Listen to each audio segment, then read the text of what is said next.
greetings. We're going to get started in a minute or two. Just going to give a little time to get in.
All right, I'm going to start in 1 minute.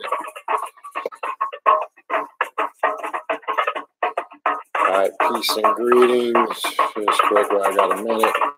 Blade of Astareth, Anubis, and the Oversoul. Forget.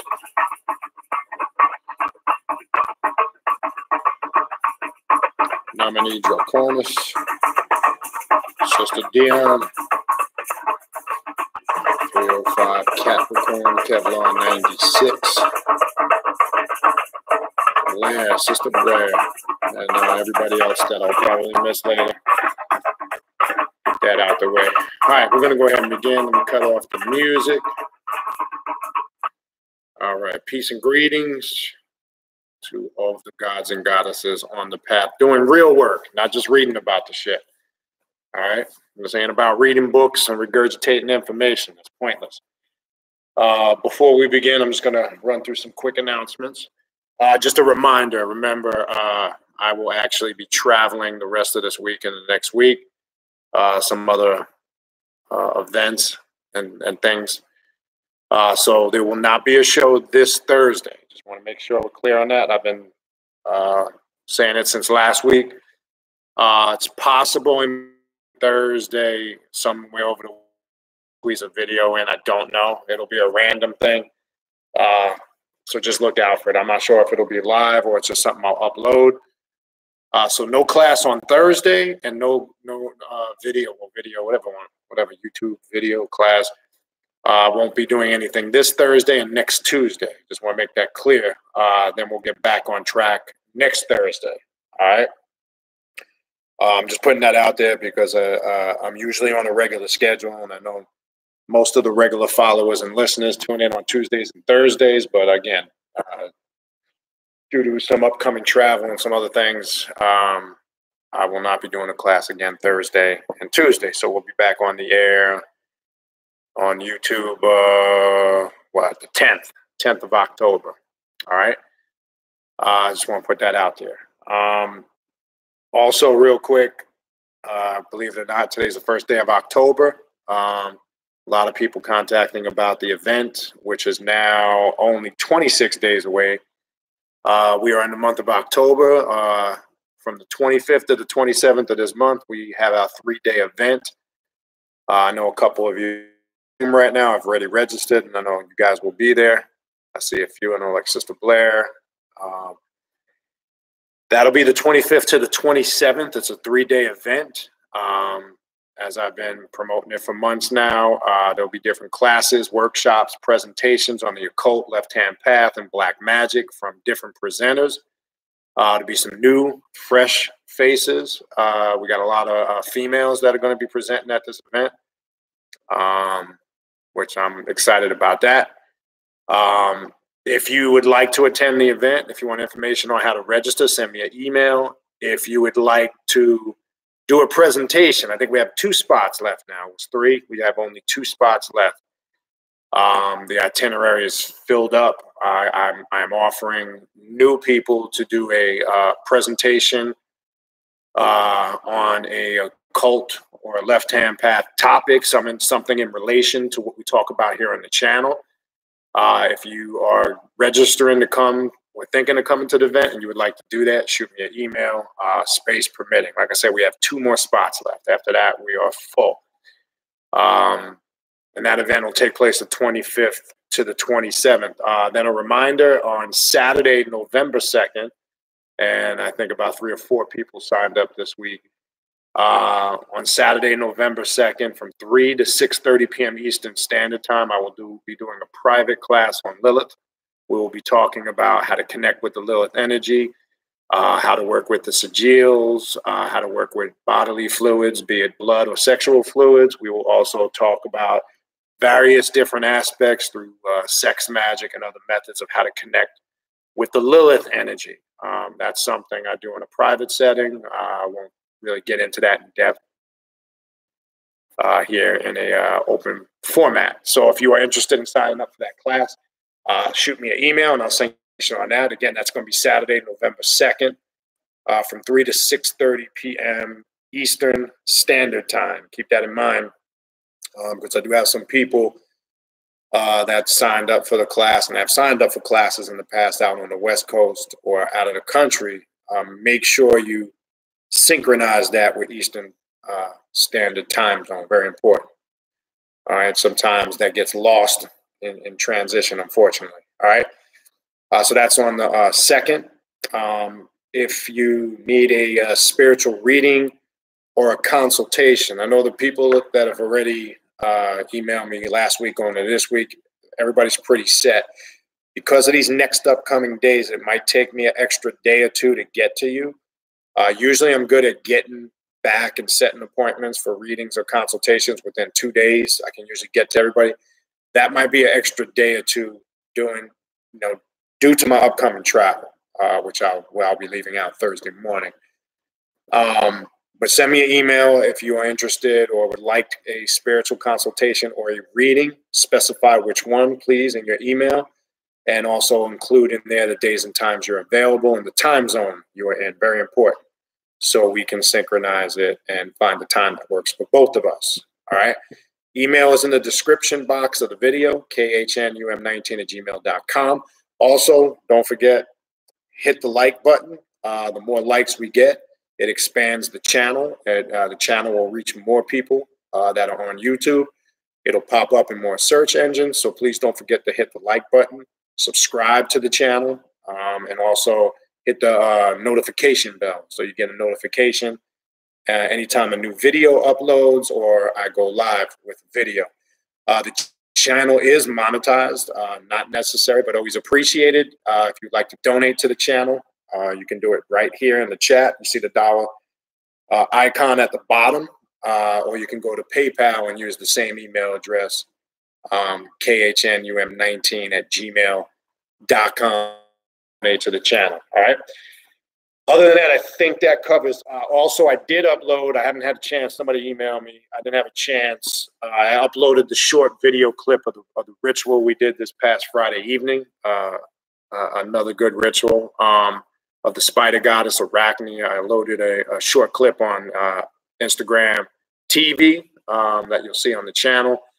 And that got lost in that. And I usually put it on YouTube. I will try to do that when I get off. I will upload that same clip here on the YouTube channel for those that didn't see it or that don't have an Instagram or that are not on Instagram.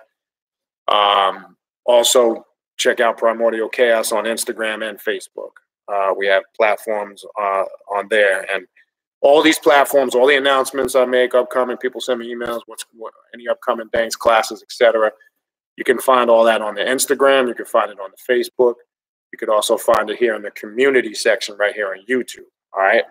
Pretty much anything that's going on is there. I do that for the sake of not getting excess emails, because a lot of that information is already posted on those platforms. It just saves me time. It's hard for me to get to all the emails. I just don't have the time for it. But I will upload that clip. I'll try to do that after I get off when this uploads. All right, so you see the topic. What I want to get into tonight to kind of continue our discussion.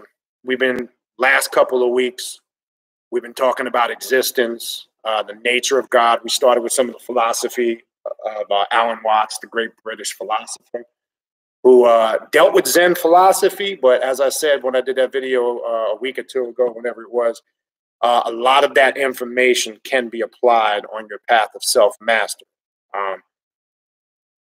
What I want to continue with, we went from that, and we were going into in-depth discussions on using alchemy to do shadow work, right? We talked about that last week, the 7 operations of alchemy.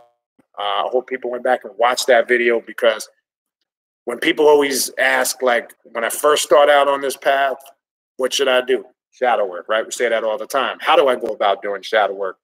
I presented that methodology because it's very simple. The 7 operations of alchemy are a good place, or a good system to utilize to, as we talked about last week, to get in tune with the real you, the true essence of who you really are, not who you think you are, not who you portray yourself to others, but really who you are. And you find out through your shadow work, it uncovers a lot of those things. And a lot of those things sometimes are surprising, as we talked about. Sometimes you're not who you really thought you were. Sometimes you realize you are living an illusion, because part of that stripping away process through alchemy and shadow work is removing or ridding yourself of the illusionary self, right? And that's critical. When that happens, if done correctly, dealing with the things that you're gifted at, that you got skill and talent, that's the easy part, because the work on this path just sharpens those things. So whatever skills, strengths that you have, that's great. You'll just sharpen them even more. But that's not what really your main focus should be on your shadow work. It should be fixing the things that are fucked up about yourself. It has the ability to do that. One, not everybody has the ability to admit that they got shit wrong with them, stuff they need to fix. And that's their first mistake. If you think you have nothing wrong with you, that's the first lie you said to yourself. You're full of shit. And you obviously don't know what real spiritual work is about. If you think you got it all figured out, you think you know everything, and you think you don't have any issues, that's your first issue, thinking you don't have any issues. You're not doing real work. I don't care what you think you know. I don't care how much shit you absorbed like a sponge. It's all irrelevant. All it is regurgitated information. If you can't put any of it into practice, it's pointless. And you hear me say that over and over again. If you're not a living example of what you study, if you're not a living example of what you advocate, then what is it you're doing? What is your purpose of your quote unquote spiritual path or spirituality? Centered around evolving you on what I like to call the 5 principles, or the 5 P's of self-mastery. Mastering yourself spiritually, mentally, emotionally, physically, and financially. Right? If it's not doing that in those areas, then there's something wrong. Then all you're doing basically is just reading a lot of shit. Now, we got a lot of book readers out here. We got a lot of people that sound deep. They sound heavy. They can quote information. They can quote shit they heard from somewhere. Shit. We got a lot of people on YouTube, that like to quote, other people's shit, which is nothing wrong with that, but want to pretend like it's their shit. Anytime I use a book, I give you the reference. I show you where to look it up. Okay, ain't nobody trying to fake the funk like they're coming up with shit. And it's very easy to figure out, well, for me it is, when somebody's what I like to call moosing, faking the funk. So you could sound deep, you could sound heavy, you could sound like you know what the fuck you're talking about, but are you a living example of it? And how do you know you're a living example of it? Are you getting consistent results? So what I want to talk about, I titled the video, Know Thyself and Thou Shalt Know the Gods, deals with the core essence of shadow work, right? We have a lot of people that are on different quote unquote spiritual paths of consciousness, right? They work with, in their definition, deity, archetype, the gods, the goddesses, whatever you want to call them, whatever floats your boat, whatever makes you happy. But that can't be done successfully. I'm sorry. You got jokes? It's my wife in the background trying to be smart ass. She likes to walk by, and then after I get off the video, she tries to correct me of all my English grammar mistakes, which I think is kind of comical. Yeah, okay, thanks. Slip up a speech there. Yeah, you can't work with deity, you can't work with gods and goddesses if you don't know yourself. To know God is to know the self. So the mistake is, on many other paths, you're taught externally working your way in. That doesn't work. It's always a recipe for disaster. We start on this path from day one, from the very beginning, looking within and working our way out. Because you're not going to connect with the divine, with God, with deity, whatever you want to call it, looking outside of yourself. It's just not going to happen. You can create delusionary moments where you think you are, temporary moments of ecstasy where you think you're connecting with something, but that's really still the power of you within your mind, because you have sipped the Kool-Aid and hyped yourself up to believe that. Start working from internally outward, it's a whole different feeling, it's a whole different perspective, and it's a whole different level of results. So that inscription, that phrase, which you probably are familiar with in Hermeticism, alchemy, and Egyptian teachings, know thyself and thou shalt know the gods, which is inscribed above the temple of Heliopolis, right? Temple of the sun, right? That's there for a reason, because that's the core of the ancient Egyptian teachings, which really, in essence, nobody talks about, which goes into Heka, or black magic, right? And I'm going to go on through a few things today to show you how you can utilize this on your path, how you can work what they call Egyptian Heka, or Egyptian black magic. We're going to talk about Heka, the Ka, the Ba, the Ak, Heka, Hui, Seer. We're going to get into all that because these are terms that deal with manifestation. These are terms that deal with bringing things into the subjective, into the objective. And really there is the foundation of what black magic is.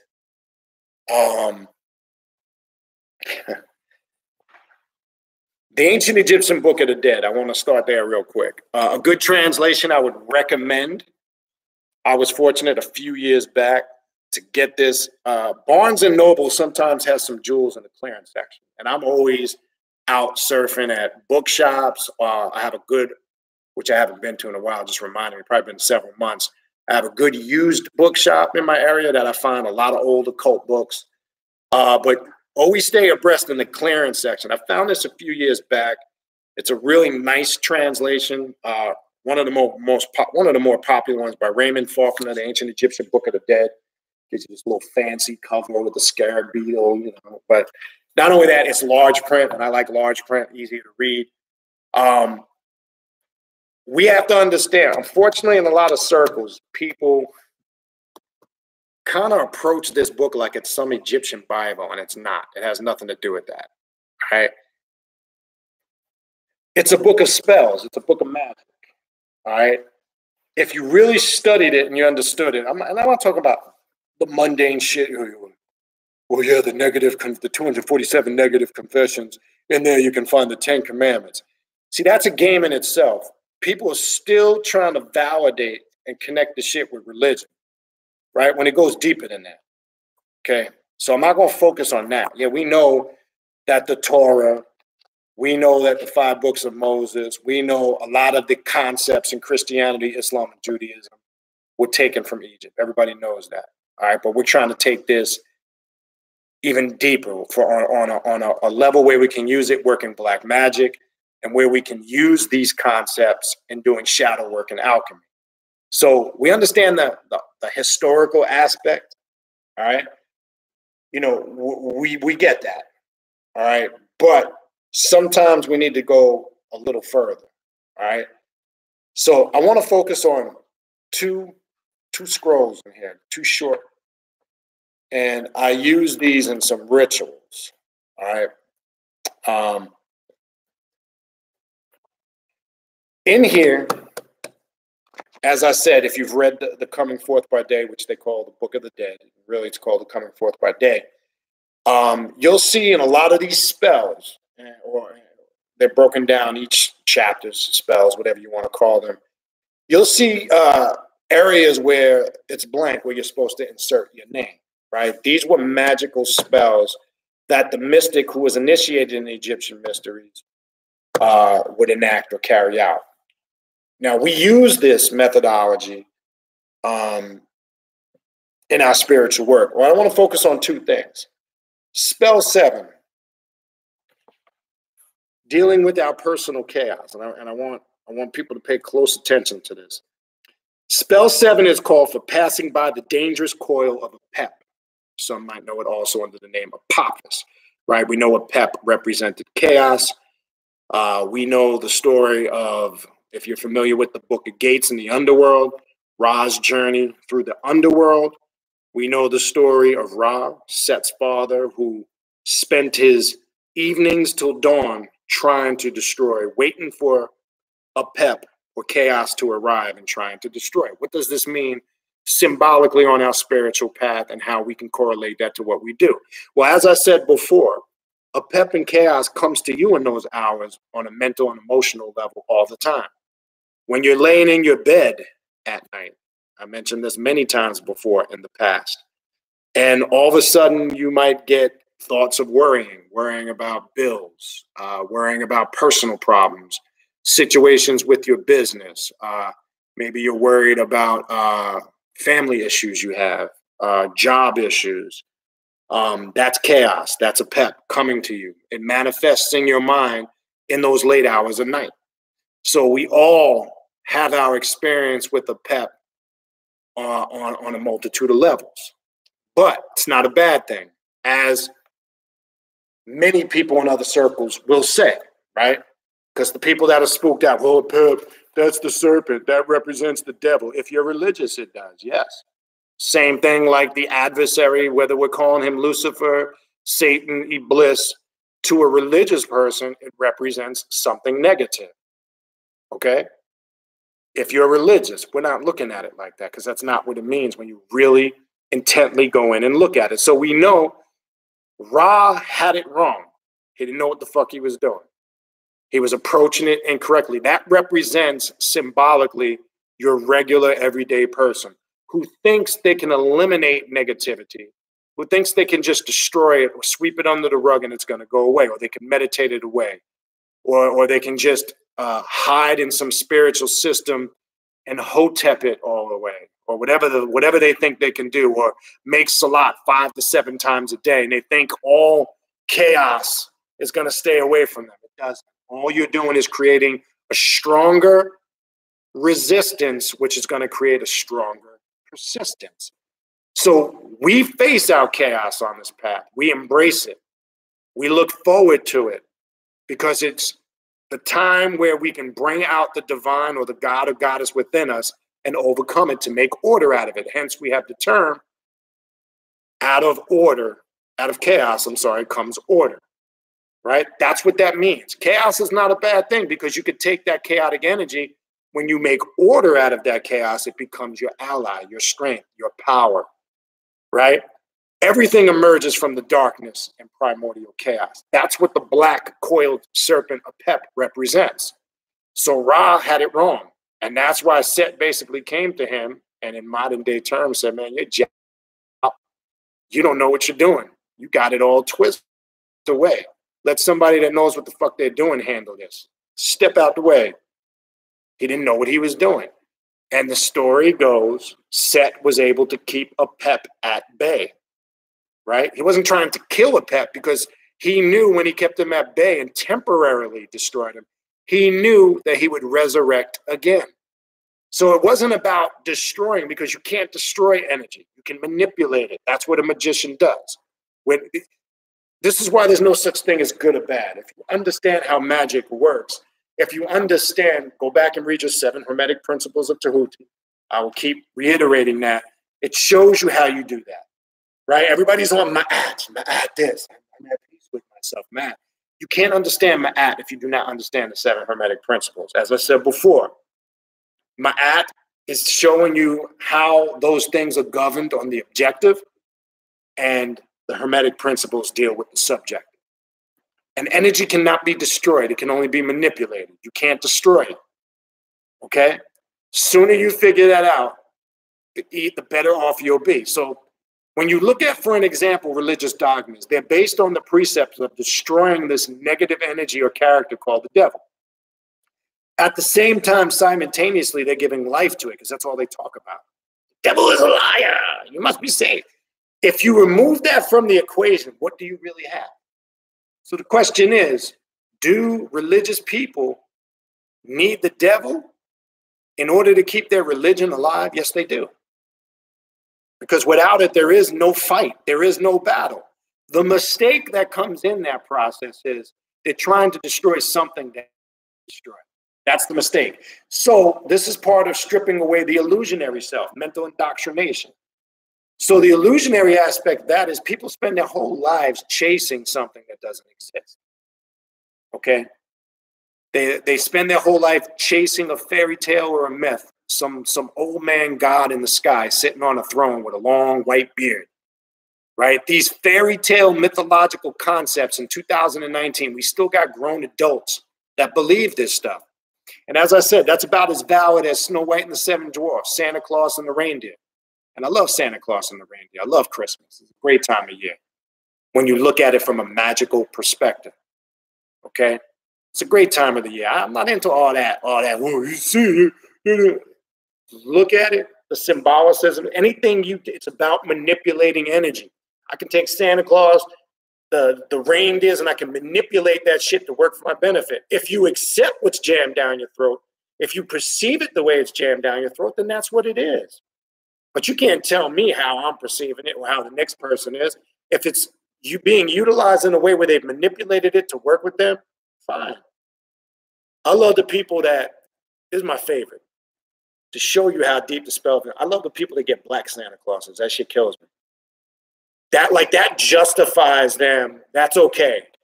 You can't sit there and talk about, Christmas is a bad holiday and then get a black Santa Claus and think that's going to validate. But my point being is it's about manipulating energy. And in religion, they spend their whole life chasing something that's not real.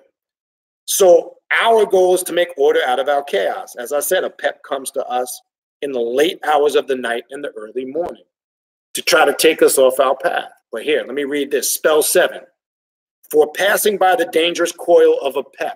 Now, if you remember, if you're familiar with, and I did a video on that, Ra's journey through the underworld. If you're familiar with his boat journey, remember he encounters Apep, and I believe it's in gate 3 and gate 7. I could be wrong, but I know it's gate 3. I can't remember the second one offhand. But remember, until he comes to the realization of who he is, remember, he couldn't get by the first time Apep without the aid or assistance from bands that intervene. When you read the story, it talks about different guardian type of bands that guided him through. Until you get to the one gate where Set and Heru are there, which represents harmony within the Black Adept. When you see the figure of the one body with the head of Set and Heru, that represents those dark and light forces within the individual that are need in harmony. Some will say balance. It's really harmony to keep the adept, the magician, grounded.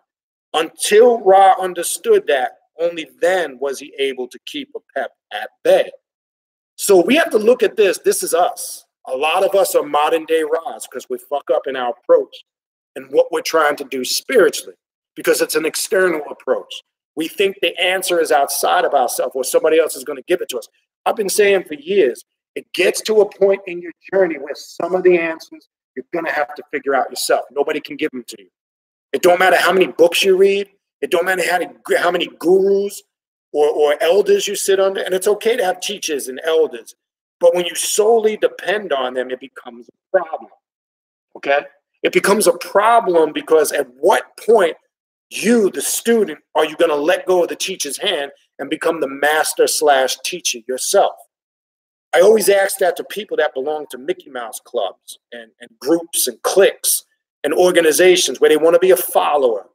They want to sit at a feel-good lecture where the speaker is feeding off their emotions and getting them all hyped. They feel good and they put their chest out. And now because they heard a couple of things that got them emotionally charged, they think they got something. They have absolutely nothing. It's like a crackhead taking a hit from a crack pipe. Once the high wears off, back to reality. We're right back to where we began. You came into it with nothing and you left with nothing. You just got a moment of ecstasy. That's it. We don't fuck with it like that on this path. That's a waste of time. Okay? Let me read this real quick. Spell 7. Oh, you waxen one, who take by robbery. And now remember, this coming forth by day speaks in a lot of metaphorical terms. Take by robbery and who live on the inert ones. I will not be inert for you. I will not be weak for you.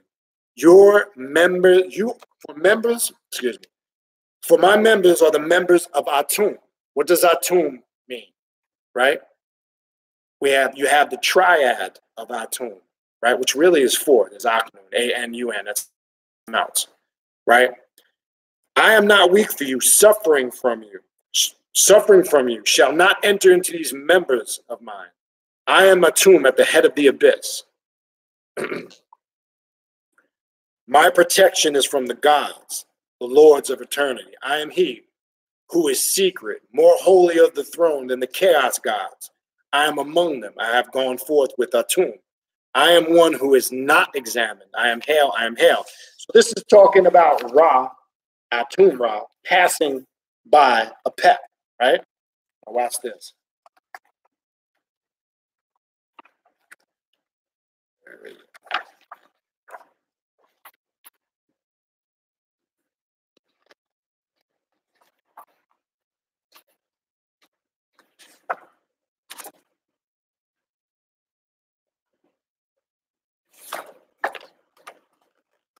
One second, I think it's 30.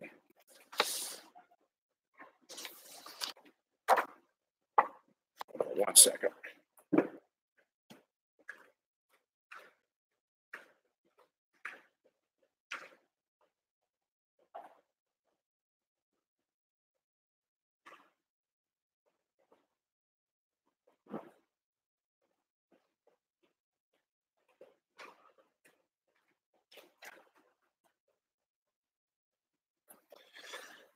All right.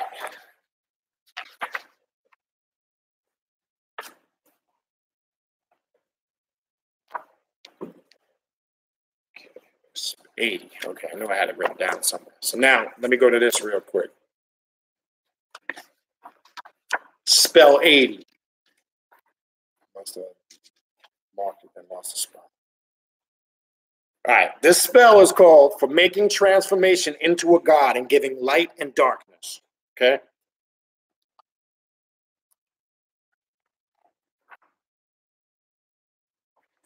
And let me read this short spell. I am he who donned the white and bright fringed cloak of Nun. What is Nun, right? We know Nun is the chaotic waters, right? If you're familiar with Egyptian cosmology, Nun is pretty much what we would talk about on this path as primordial chaos. The primordial chaotic energy where everything emerged from Nun, right? It refers to it in the Egyptian cosmology as the chaotic waters, right? That everything was birthed from, right? They teach this in the concept of creation. So listen to what it says here. I am he who donned the white and bright fringed cloak of Nun. Is on his breast, which gives light and darkness, right? Which unites the 2 companion goddesses who are in my body by means of the great magic which is on my mouth. My fallen enemy who was with me in the valley of Abydos will not be raised up, and I am content. The remembrance of him is mine. I have taken authority in the city, for I have found him in it. I have brought darkness by means of my power. I have rescued the eye from its non-existence before the festival of the 15th day have come. I have separated Set from the houses of the above because of the elder who is with them. I equipped Thoth, or Tahuti here, in the mansion of the moon. Remember, Tahuti is linked in to the baboon deity, is a lunar deity. It has its connection or mysteries in the phases of the moon, right? We'll talk about that in a second.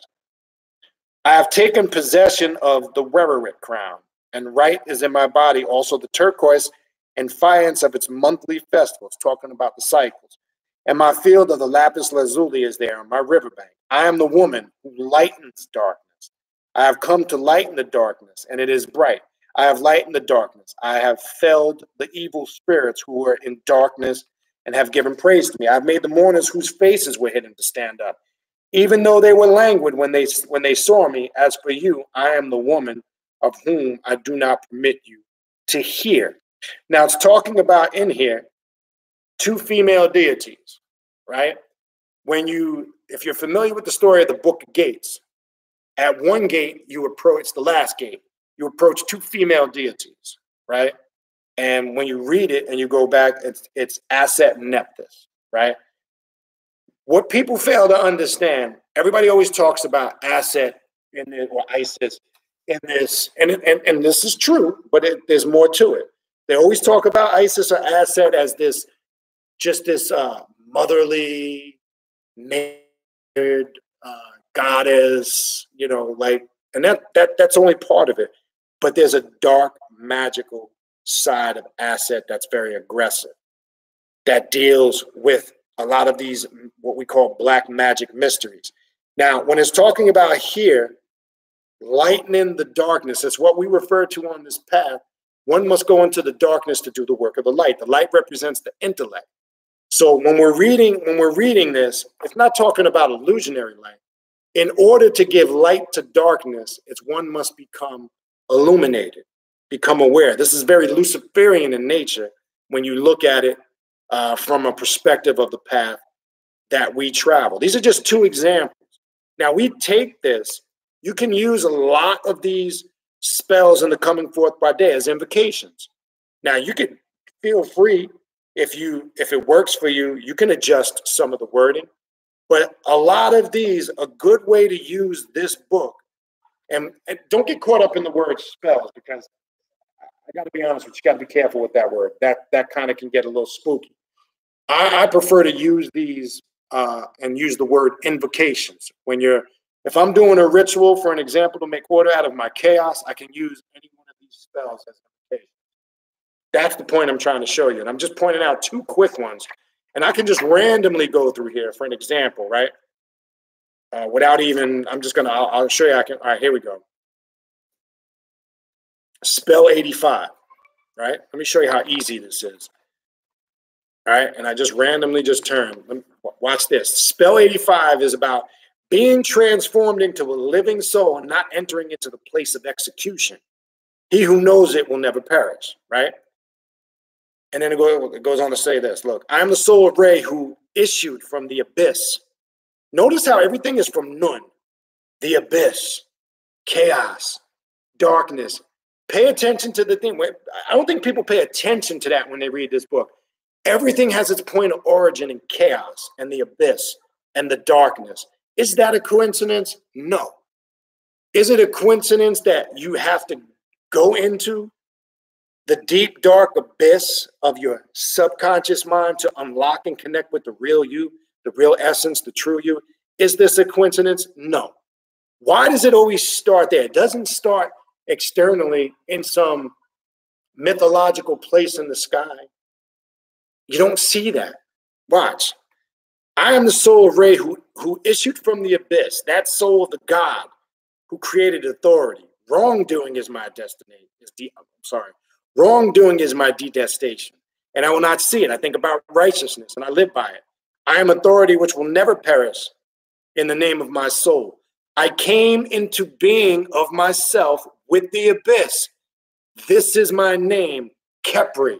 Let me stop there. Do you know what this is basically saying?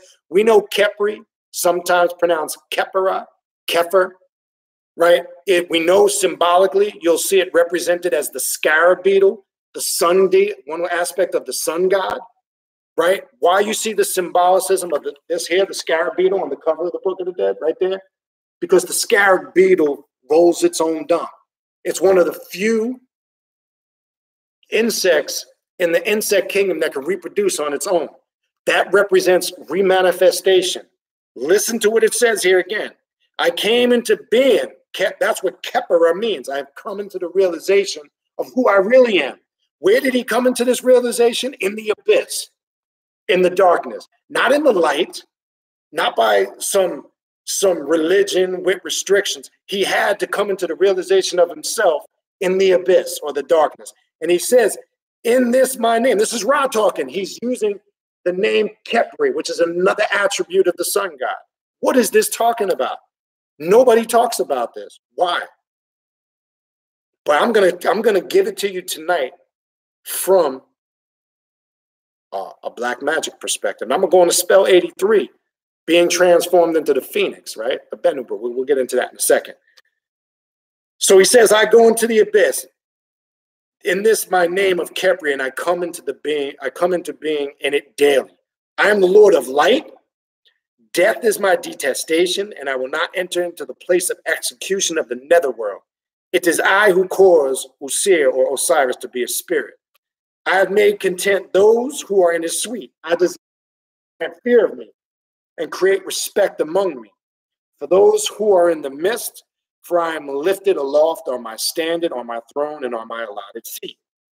I am none. So now we see who is speaking from the perspective, right? I am none, and the doers of wrong cannot harm me. What is none again? The chaotic, watery abyss, okay? I am the eldest of the primeval gods, the soul of the souls of the eternal gods. My body is everlasting. My shape is eternity. Right? Lord of years, ruler of everlasting. Chaos, which emerges, we know, on this path from what we call Leviathan or Leviathan. What is Leviathan or Leviathan, however you want to pronounce it? It's the principle of continuity and existence. It has no beginning. It has no end. So here we are, none of chaos emerging, saying, I'm eternal. You can't destroy me. I have no beginning. I have no end. I have no parameters. All things emerge from that primordial chaotic energy. This is what this is saying here. And watch. And it goes on to say, I am he who created darkness and who made his seat in the limits of the sky. I desire to reach their limits, and I walk afoot. I go ahead with my staff. I cross the firmament of those who I have driven away. The hidden snakes, which are upon my march to the Lord of the two regions, the upper and the lower. I am the soul of souls of the eternal gods. My body is everlasting. I am he who is on high, Lord of Tajet. I am young in my city. I am boyish in the field. And such is my name. For my name will not perish. I am the soul who created the abyss. Okay? Look, I can go on. And you see, we're going to talk about that. You see the Bennu bird right there, right? You see that?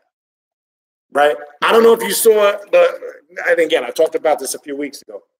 I don't know if you saw the picture that I put advertising the class. And I told you, I put pictures for a reason, because the pictures speak a lot of words. And I hope you guys look at them and see what it's communicating to you. Well, if you saw the picture I put up for this class tonight, advertising it, and if you didn't, go on to Instagram, you'll see it. It's a picture of, right? Khnum sometimes can be confused looking with Ra, because he has the horns of a ram. Khnum, we know, is the creator deity, the molder, the shaper, the fashioner in ancient Egypt. And you see the two females, one on each side, right? That represents you, because you are the creator, the molder, the fashioner of your path, of your existence. You are the governor, the ruler of your spirituality. You, in essence, are that Khnum. If you notice, my email address is what? Kanum19@gmail.com. I told you there's methods to the madness. It all means something. All right? That, in essence, is what you're doing, taking on the role of what we would call symbolically in ancient Egypt, the Kanum, right? The molder, the fashioner, the shaper, the creator, right? You don't find the Kanum outside yourself. You find it within, right? Kanum, when you tap into the powers of your subjective realm, is where you meet or make contact with these energies, these archetypes, these deities, and they're unlocked by the power of the psyche of your subconscious mind. So watch this, all right? So now we see the creator of the abyss. We keep saying this. Who made his seat in the realm of the dead. Now we're going to what we call the abode of the dead. My nest will not be seen. My egg will not be broken. I have got rid of my ills. I have seen my father, the Lord of the evening, whose body it is, which is in Heliopolis. I govern those who are in the dusk upon the western mound of the abyss. Now, I want to go back one. This is a good one here. It's a short one. Spell 83. For being transformed into a phoenix. We know we hear the term of phoenix rising from the ashes.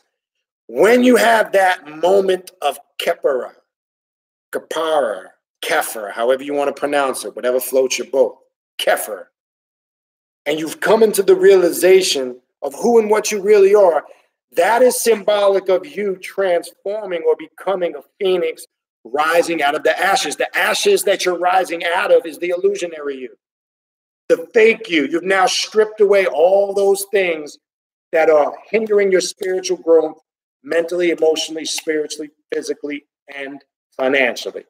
You've now come to the realization, you recognize, you're aware, you're conscious, you want to use, awoke. That's why I laugh when people say they're conscious. I just don't know on what level. Okay, because that can mean a bunch of different things to a bunch of different people. Conscious to me is not just knowing something. It's being able to be aware of what you know and put it into practice and get results from that methodology used to put it into practice. That's truly being, as they say, in the conscious circles, being awoke or woke. It doesn't mean because you read a book and you can quote something and you got a good knowledge of history. That's great. That doesn't mean you're woke. Don't confuse that. That just means you know something that you remember. It don't mean you're awoke. All right, spell 83 for being transformed into a phoenix. I could do this shit all night. I could just randomly flip the page and take any one of these spells and show you how we can correlate it to work in this path. Because when you are awoke, if that's the word we want to use, and you're looking at this for what it is, this is a book of spells and magic.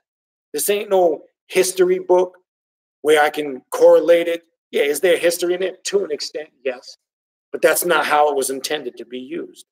It's a book of spells and magic for the adept or the initiate that was being initiated in the ancient Egyptian mysteries. And that's how it should be approached by us as students, magicians, adepts, masters, gods, goddesses. We are all of those things. All those things are us, and we are all of those things. Those are just titles. We're always students in the sense that we want to learn. Not students in the sense that we put our livelihood in somebody else's hands and they're going to dictate to us what's right or wrong for us and what we should and should not do. That's not a student. That's a follower. Don't get it twisted. Okay? Don't get it twisted. All right? We're students in this, and again, we're students in the sense because we're always eager to learn. We don't have egos where we can't humble ourselves to learn. A wise man knows he knows nothing. It don't mean he's stupid, or she, not just a man. A wise man or woman knows he knows nothing. That's just a symbolic phrase that says, I'm always willing to learn and I'm willing to humble myself if I have to learn. When you think you're a know-it-all and you got it all figured out, you're going to get squashed. I've seen it all the time. As I've gotten older, now being 48 years old, not that that's old, but it's getting up there. And I reflect back on some hardcore, intense debates I would get into years ago going back. But it was a different time. It was a different energy. And there was a place for it. Now I would only bring that out if need be. I'm saying that to say I can recollect so many times over the years before when it was just classroom settings and we were out on the streets and it was more interactive, which I still do on a regular basis, those that know. And then, you know, this has become more of the main thing, social media. But I can recall so many times, and I can sit here and reflect where I could immediately pick the people or persons out when they came to one of them classes. I could just look at their face, their body language when they sat down, that they were there to challenge me because they thought they were know-it-alls. And as usual, I'm the type of motherfucker, I'm going to give you the rope. And I'll make the knot as big as you want so you can hang yourself. And I'll let them come, and I'll let them start feeling themselves. And when they get there, and they always would wait for their opportunity to what's the right time for them to creep in. And I watch them, and I watch their chests get big with pride, and they start spitting all this shit, and they think they sound deep. And then, bam, I'll pull out the guillotine and chop their head off. Okay? I say that to say, if they would have come with an approach, even if you disagree, everybody has a right to their own perspective. You can agree to disagree, but when it's personal, that's some shit you need to figure out on your own. Okay? The problem is, it's not the fact that you disagree, it's how you go about it. If you come with the intent to learn, whether you agree or not, you're going to get something out of it, whether you agree with it or not. But when you think you got to figure it out, when you think your way is the right way and everybody else is wrong, when you think your ideology or what you study is the only way, you're going to get stomped. You will run into somebody who has a better understanding, has more knowledge and wisdom, and comes from a perspective in totality. And your ass is going to get chopped up. Trust me when I tell you. We have to get out of that way of thinking. When you're on this path and you're working and you're carrying and you're doing ritualistic work, all your personal shit, your personal philosophies and ideologies have to be left behind. It doesn't exist when you're working this path. And it can actually restrict and limit you from growing. I've seen so many people over the years come on this path and carry old habits with them, old characteristics. They want to practice left-hand path, black magic, self-mastery, but they still want to be conscious Kemetic, or they still want to be Ifa, or they still want to be Yoruba, or they still want to look at deity outside of themselves as opposed to within. They can't grasp the concept that I am God. The problem is because subconsciously they've been indoctrinated so bad, they say they understand that they're God, but subconsciously something is drawing them to still this external aspect of worship and deity. They won't admit it because they don't realize it. And when you're still approaching it from that perspective, you won't get consistent results.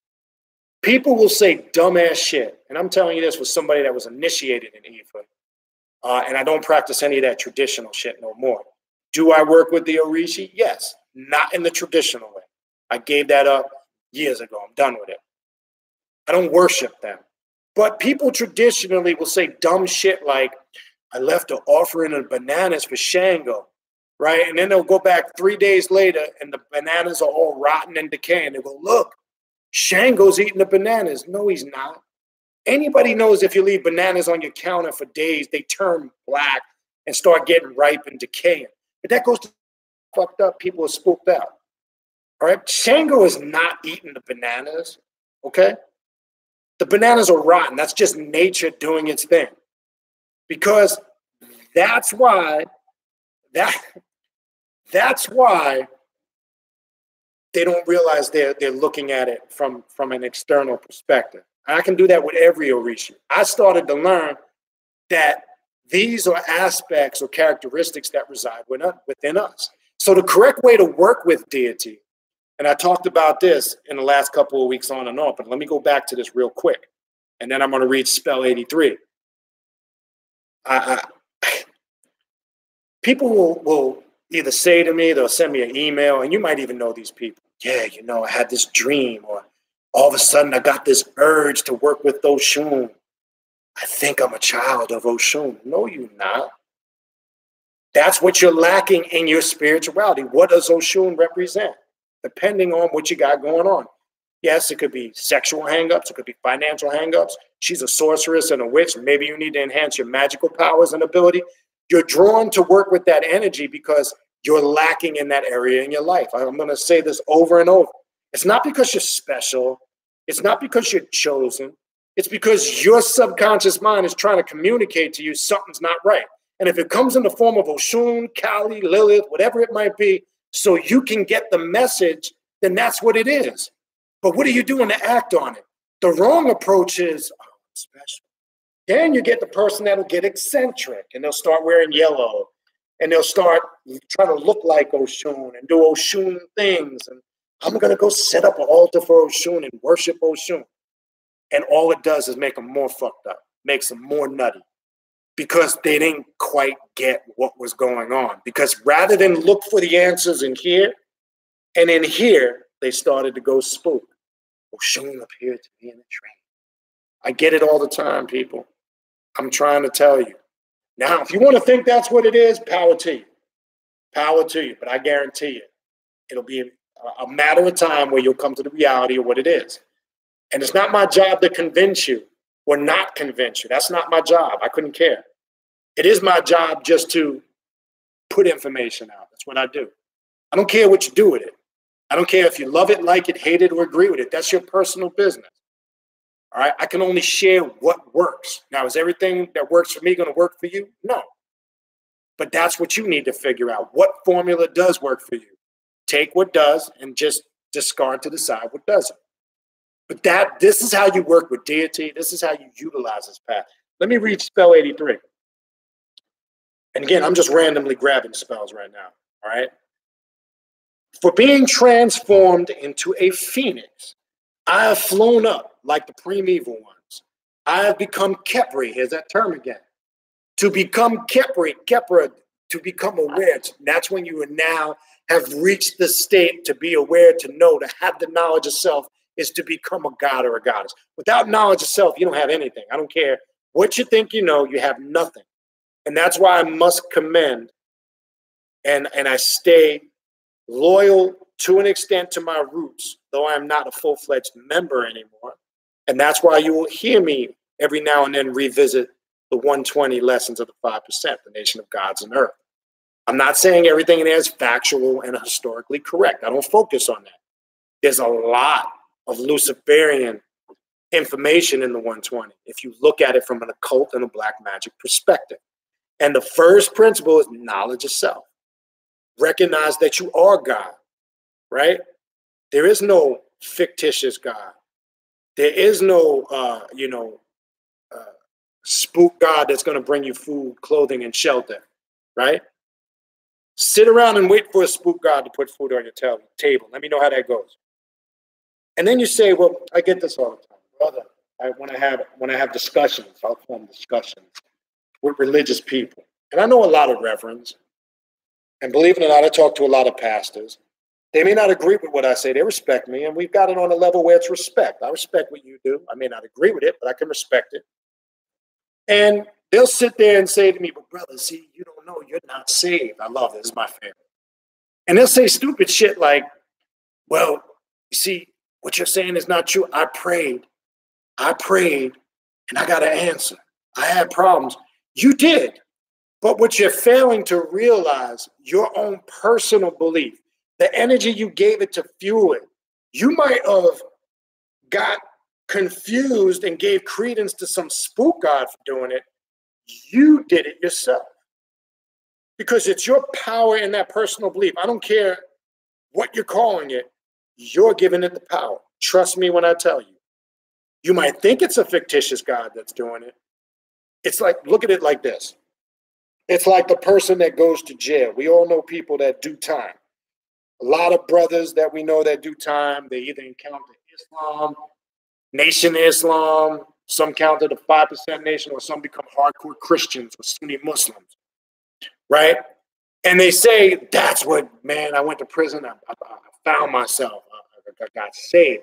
No, you might have used Islam, Christianity, Judaism, or some form of it because you needed a concept to grasp onto, because when you're desperate, when you're at your lowest of low, You need something that you can cling on to rise you up, as it says here, like a phoenix out of the ashes. Trust me when I tell you. Okay? Now, if that's the concept you used and it made you a better person, fine. But give yourself some credit. Stop giving yourself some credit to some mythological dogma and some mythological force that doesn't exist. Really, if you remove yourself from the equation, none of it is real. All right? And I'm saying that to say, when you approach it from that perspective, you can't be indoctrinated no more. People may not like that. They may not agree with that. That's personal. I'm not going to sit around and wait for a mythological God to pay my mortgage. I'm not going to sit around and wait for a mythological God to put food in my refrigerator, food on my table, to take care of my kids. If I don't do it, I always tell the whole time, if that's the case, you that deep, you that powerful, sit at home and meditate food into your motherfucking refrigerator. Try it, see what happens. Levitate your ass to the supermarket. Let me see how that works for you, right? See, that's somebody that's not grounded between the subjective and the objective. That's somebody, you find people that are on those paths, they're either too subjective, everything is I had a dream, the world is an illusion, and I've said this before and I'm going to say it again. If the world is an illusion and this world isn't real and you created it and you're mastering the illusion, if you're one of those people watching me right now, how the fuck did I get into your dream and your illusion? Explain that to me. And how do you not know you're not in my dream and my illusion? You really don't know that. You think you do. What if this is my dream and my illusion and you're in it, not vice versa? And if I'm here, I would like to know how I got here. And if that's the case, make me disappear right now. That'll keep your ass grounded. That's for the spooky space cadets. And then they get mad when you say, okay, well, you know, brother, see, you don't understand. No, I do understand. You're escaping from dealing with everyday reality. Most of the people that have that mindset, look, I'm going to keep it real. You may not like this, but I'm going to have to say it. Most of the people that talk like that and think like that, usually they're not successful in their every mundane existence. They usually have a shitty job, a crappy profession. Their life is usually, they're not in good places, whether it's with their spouse, family members, friends, social circles. Their life overall is not good quality. So they come up with shit like that. So it's an escape. I don't need to be successful here. This is all an illusion. I don't need money. I don't need to do that. This is all an illusion. So my next question to them is, let's take, and it's no disrespect if you work at Home Depot. I'm not saying that's a bad thing. It's a bad thing for a person who's super spooky. It is, and I'll tell you why. Let's use the person. I've had people that have said this to me. I've had discussions, and this one Home Depot. So I'm going to use the Home Depot thing. And I knew the brother. And right now I'm close with the brother. He eventually looked at it, not just because I told him, but he came to the realization on his own.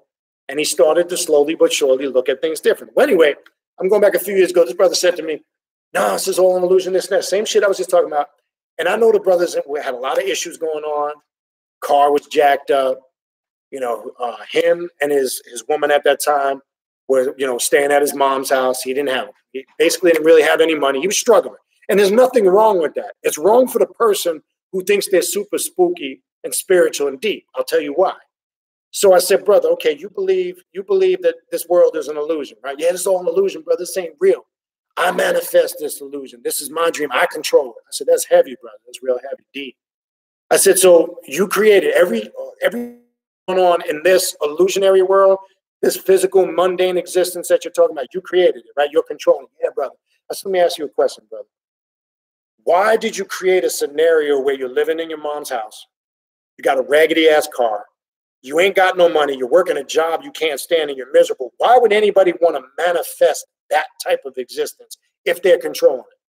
You can't give me a logical explanation of that. Don't even try. The very fact that you would try to do that shows how ignorant you are. Just simply say to yourself, I'm not looking at this right.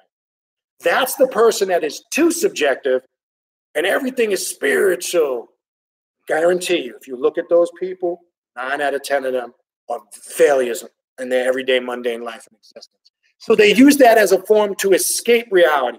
So I don't need to be successful here. I don't need to be a good mother, a good father, a good brother, sister, husband, or wife. I don't need to be successful in my career, my business, where I don't need to work a job. I don't need to do that. I could be a bum, collect welfare, sit at home, get handouts from people, because I know after I leave here, there's going to be a greater existence. Okay, there's going to be something bigger and better on the other side. What you do here is going to have a strong determination in that. Well, I should say lack of. You could look at that two ways. All right. Let me read this spell 83. Right. So we left off where it says, I have become kept. Right. I have grown as a plant. I've clad myself as a tortoise. I am the essence of every god. I am the seventh of those 7 Ure who came into being in the West. Heru, who makes brightness with his person. That God who was against Set. Thoth, who is among you, in the judgment of him who presides over Letopolis together with the souls of Heliopolis. The flood which was between them, I have come on the day when I appear in glory with the strides of the gods. For I am Khans, who subdued the lords. As for him who knows this pure spell, it means going out into the day after death and being transformed at will, being in the sweet of Winnefer, being content with the food of his year, having invocation offerings, seeing the sun. It means being hail on earth with Re and being vindicated with Usir. And nothing evil shall have power over him. It matter a million times true. The whole point is transformation. Any of those spells, you can correlate with that, okay? It doesn't mean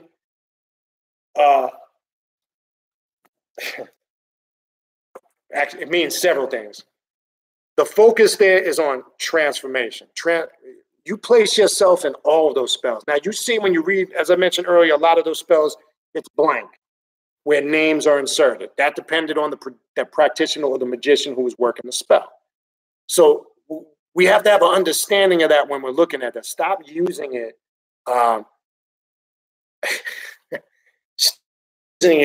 unfortunately, like a religious text, because it has nothing to do with it, okay? It has nothing to do with it. And the point that we're trying to, the point that's trying to be drawn out here, you must look for God or deity within yourself. You can't look for it outside yourself. You'll never find it. You're wasting your time. Complete waste of time.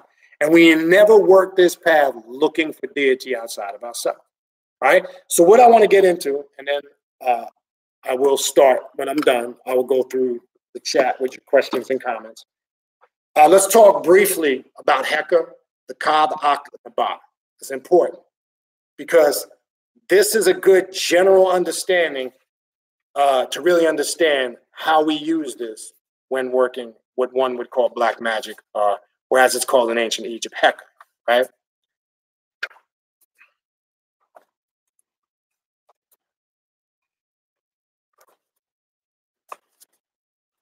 Give me 1 second here.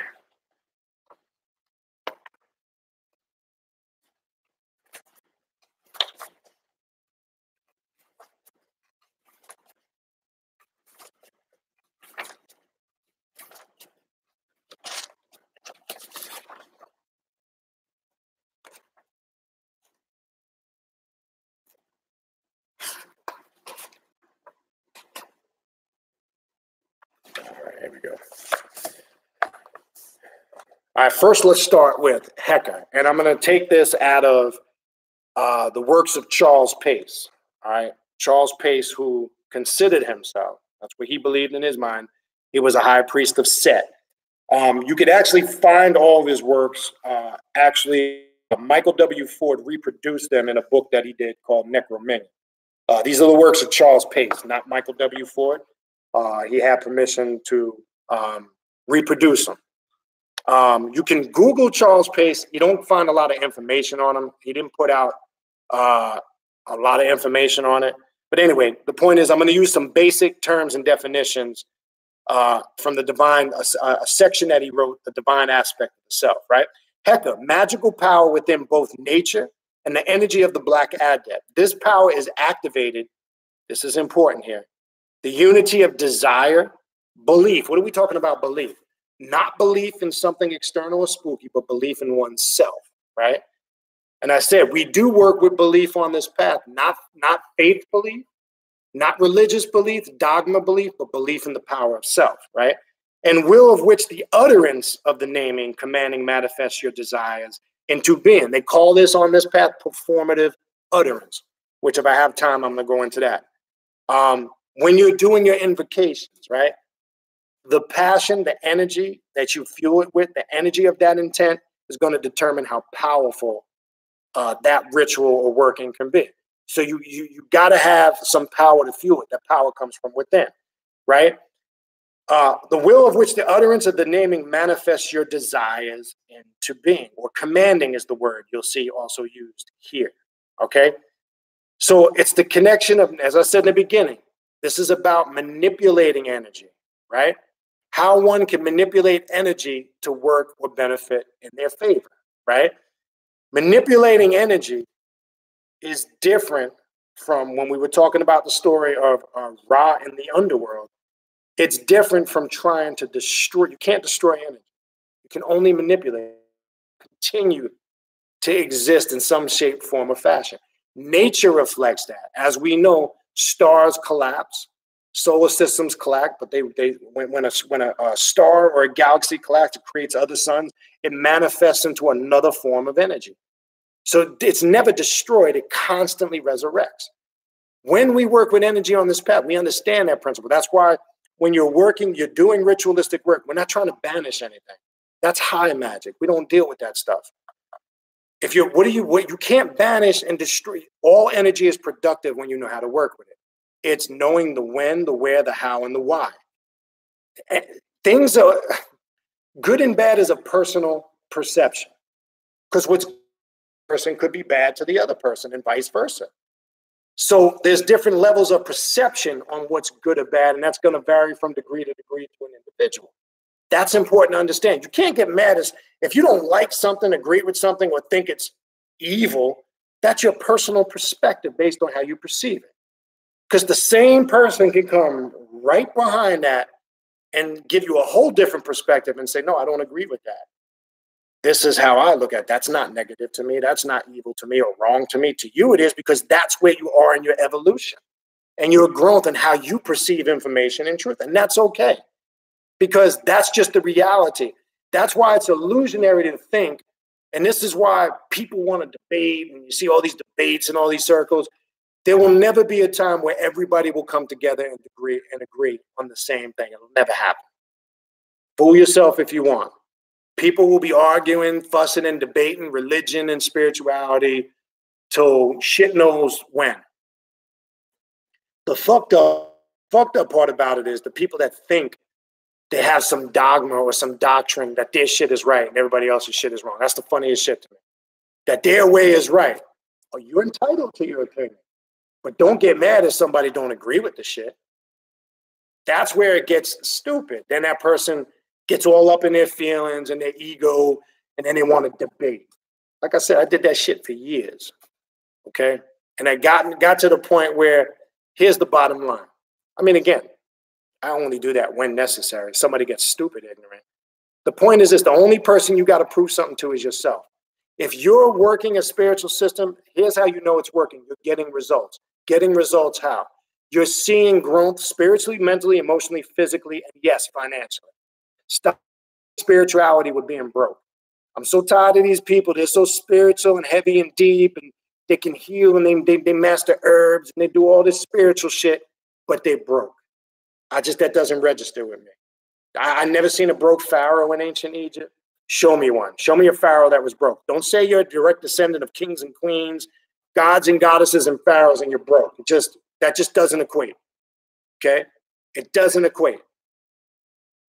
Bottom line is, when you put it into its correct perspective, if you are getting results for yourself, that's all that matters. You just need to make sure you're getting results. How somebody else looks at it from an outside perspective is irrelevant. Now, if you're doing shit and you're not getting any results, then you need to question yourself. You need to figure out, what is it I'm doing wrong? What is it I'm doing that I need to change? I'm talking about, I don't care what it is. I don't care how incorrect it might appear to another person. Who cares? Okay. Anybody basically can have their opinion on it. But if you're getting results on all those levels, spiritually, mentally, emotionally, physically, and notice I put financially last, because in that order, spiritually, obviously, is the first and most important. Knowledge of self. When you have knowledge of self, all those other things will start to fall into place. There's another mistake people will make. They'll come on this path and they think they're going to work money magic and do these rituals to get money. It's not going to work. I'll tell you that right now, wasting your time. It's not going to work until you get yourself right. And that's why we were talking about shadow work, alchemy, using alchemy as a form to get to know the real, true essence of who and what you really are. All right? So that's Heka. Let me go into I'm going to finish with the Akh, the Ka, and the Ba, right? Akh, deified dead or dark immortals. On this path, we look at it at the physical death of the Black Adept is symbolized that the Ba ascends to the heavens to establish union with the Ka. The Akh then comes into being and sits amongst the gods or descends at will to go to the Duat or the underworld. The result of the physical existence of the Black Adept, power or qualities amassed in life, is perceived what they use the Greek term daemon, where you get the English word mistranslation, demon. Right? The word daemon is just a Greek term for higher self, right? Monotheism spooked that word out later on down the road, because when you take that word and it's spelled D-E-M-O-N and the meaning was changed, now you got people that are spooked out and don't really know what they're talking about, and they think it's, demons and ghouls and ghosts and goblins. It's talking about the higher self, which essentially transforms into energy here into the Ba and the Ka. The final deification comes into being as the Akh, right? Now let's go back to the Ba. The manifestations of the qualities or the power of an individual or a god. Deceased individuals have essentially one Ba, while the Natiru may have many. Bas represented aspects of the power, right? And then the Ka. Let's finish with the Ka. And then it all really ties into that, what they call in Hermeticism, either the agatho-daemon or the personal daemon. Watch this. Ka, the vital essence of life within an individual or gods.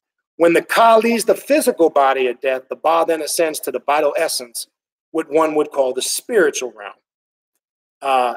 In an abstract view, the Ka may translate soul, however, not its entirety. The Ka is the closest to the daemon or the agatho-daemon within the Egyptian structure prior to the Greco-Roman period. What is the agatho-daemon or the personal daemon?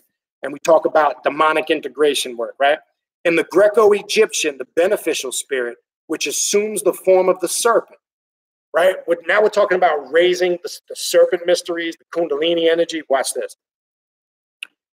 Modern Luciferianism perceives the daemon or the agatho-daemon as the personification of the idealized, and deified representation which centers the inherent desire of true will. The daemon is an assimilation of the Ba, the Ka, and the Sekhem, right, or the life force. During the course of life, initiation and the perception of the mind, along with the experience in life's shapes and powers or weakens the daemon. The daemon may contain many Bas or personifications of specific qualities idealized in the Black Adept. Again, it all centers coming into the true essence of the real you, the real self.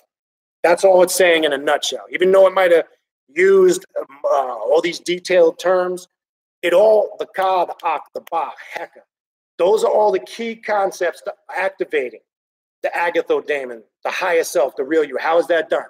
One method to use it, as we've been talking about the last couple of weeks, is via alchemy, right? Dark alchemy, as we would call it on this path. Being willing to go into the deep, dark abyss of your subconscious mind and be real with yourself and admit your strengths, but not just, your weaknesses, not just your strengths, but being real with yourself about what it is you need to improve about yourself. All right. That's essentially what it boils down to in a nutshell. All right. So what I'm going to do is I'm going to go to the top, and I'm going to start at the top. And I'm going to go through your questions and your comments, as long as they're done in a productive, respectful way. If not, You just get X'd out the room. That's how that works. All right, so peace and greetings to everybody. Save time. I know some of you got on early. We were chatting. Quick minute for the sake of times. For time, peace, and greetings. All right. Kiona, your birthday is the 5th. All right, well, happy early birthday. All right, what else we got? Blair, you're October 16th. Okay. My little guy is the 18th, and my big guy is the 26th. They're 8 days apart, so we got a lot of birthdays in the month of October. Brother Jack. Angel. Peace. Yeah, Brother Angel, and to everybody, I know there's a few people in here from the Black Flame 11 in New York City. October 9th, just a reminder, that's when we're going to have our next call to start planning our next event in New York. I'll look for the link like a day or two before. After I travel and hit the road and come back, I'll get that out probably at the end of the week, going into early next week. All right. So Wednesday, we're on for Wednesday, which is the 9th, I believe, right? October 9th? Yeah, the 9th, all right? So look for the link. Anybody that is in the New York City area, if you would like to be a part of that, and let me just make this clear, and I have to put this out there. If you would like to be a part of what we started doing already, not gonna start. We've already got together last month and did a ritual in the Bronx. We got something upcoming planned in Astoria, Queens, that we're going to be getting ready to do in a couple of months. It's a group that has decided to come together to do some work as a unit. And the purpose is to grow collectively and individually. But I want to stress, it's work. So if you are interested, send us an email. But if you think you're just going to be nosy and we see you're not participating, then we're just going to X you out. We don't have time for that shit. So it's not, I'm curious, let me see what's going on. If you're not serious about doing work, just don't waste your time, all right? If you are, send us an email and we can link you into that next meeting we're gonna have. I know some of you are gonna be down here with me. Some of you from the crew in New York, I know you guys are gonna be here with me in Fort Lauderdale at the end of the month. So I am looking forward to the event at the end of the month. I know we got some people coming from Seattle, we got people coming from New York, got people coming from different parts of Florida. I think we got somebody coming from what was it? Detroit, some shit. I don't know where. But it's gonna be a fun time. We're gonna have a good time. All right. All right, what else we got? So greetings and salutations. Brother Angel, Elder Angel. I call him Elder Angel. He reminds me of a brother. He reminds me of an uncle I have. Angel's that dude that reminds you of a bunch of people you know, good people. When I say good to me anyway. All right, what else we got? Alex.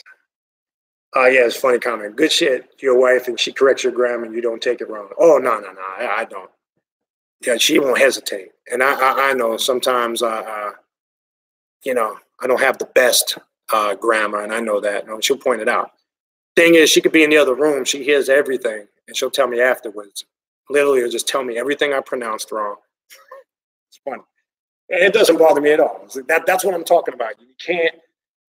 If somebody would get bothered about something like that, that means they got some issues going on up here. That's not something to get all uptight about. If you can't admit, and I've butchered a lot of words, and she'll say, "Yeah, I heard you say this. That's not how you say it. You say this. That's it. That's just the way she is," and it doesn't bother me at all. All right. Keona Living Magic asks, after shadow work, what is the best practice to develop psychic abilities? Well, that's one of many. But here's the thing.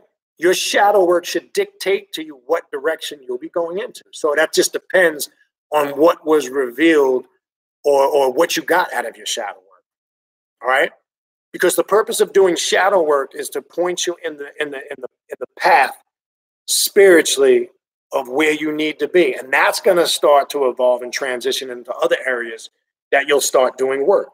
As a whole, all of the ritualistic work, the personal work, be it meditations, visualizations, etc., all of those things are what enhances not just your psychic abilities, enhances your intuition, activates what we were just talking about the personal daemon or the agathodaemon, the real you.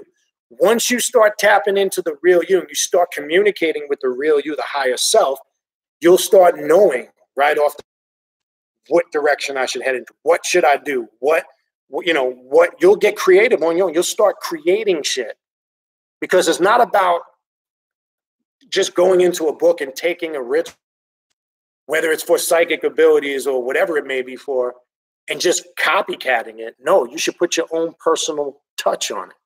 You can use it as a guideline or a road. There's many systems out there you can use as a roadmap to enhance your psychic abilities, but the most powerful one is the one that you create yourself. That will come simply by you doing this shadow work, and in the revelation of that, you'll know what direction to go. And yes, Sharice gives Sharice Wright says deep meditation and kundalini. Yes, those are two things that will assist in that. Two of many. So there's many things, but meditation, I've always talked about that, and it's just a suggestion. Again, my thing is I don't tell people what to do and not to do. That's your business. But I've always suggested everybody should, at least in the morning and before they go to bed, and it doesn't have to be for 30 minutes, an hour, 2-3 hours. If you got times to do that and you want to go into super deep, heavy meditation, yeah, there's times for that. But make time out of your day, just a few minutes in the morning and night at minimum, and you get the most spiritual benefits from meditation, because that is a form of communicating with the higher self. That is one of the most regular ways you'll get your personal messages.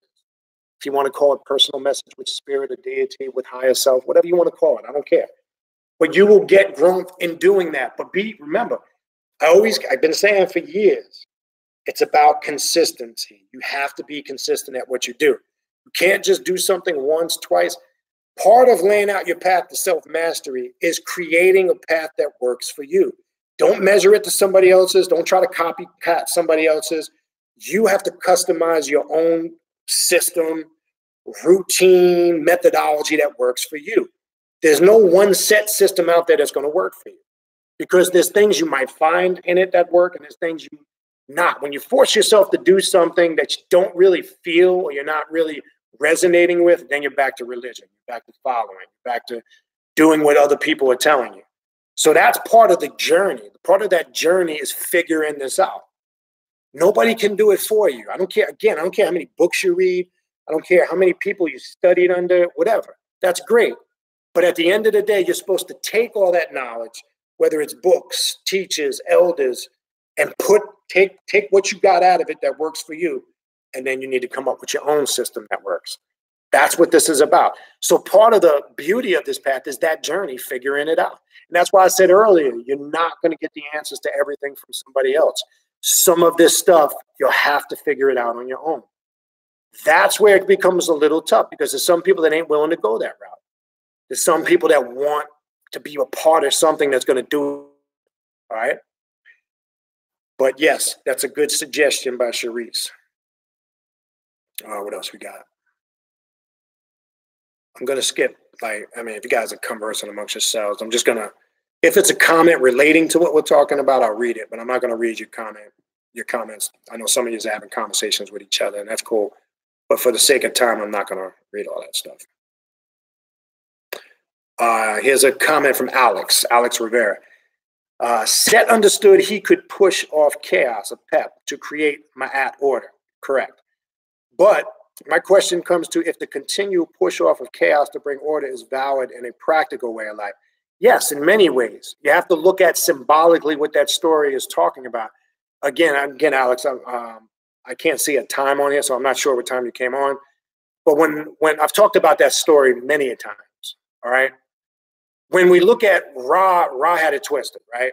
Ra symbolically, and what I would also suggest to you, if you get time, a video I did a few months ago, I think it was back in June. It's called Ra's Journey in the Underworld. And I go through each gate, each aspect of the story, and how that correlates to us as adepts and magicians on this path. Most of us come on this path like Ra, right? Thinking that we have this unpractical way of dealing with our chaos.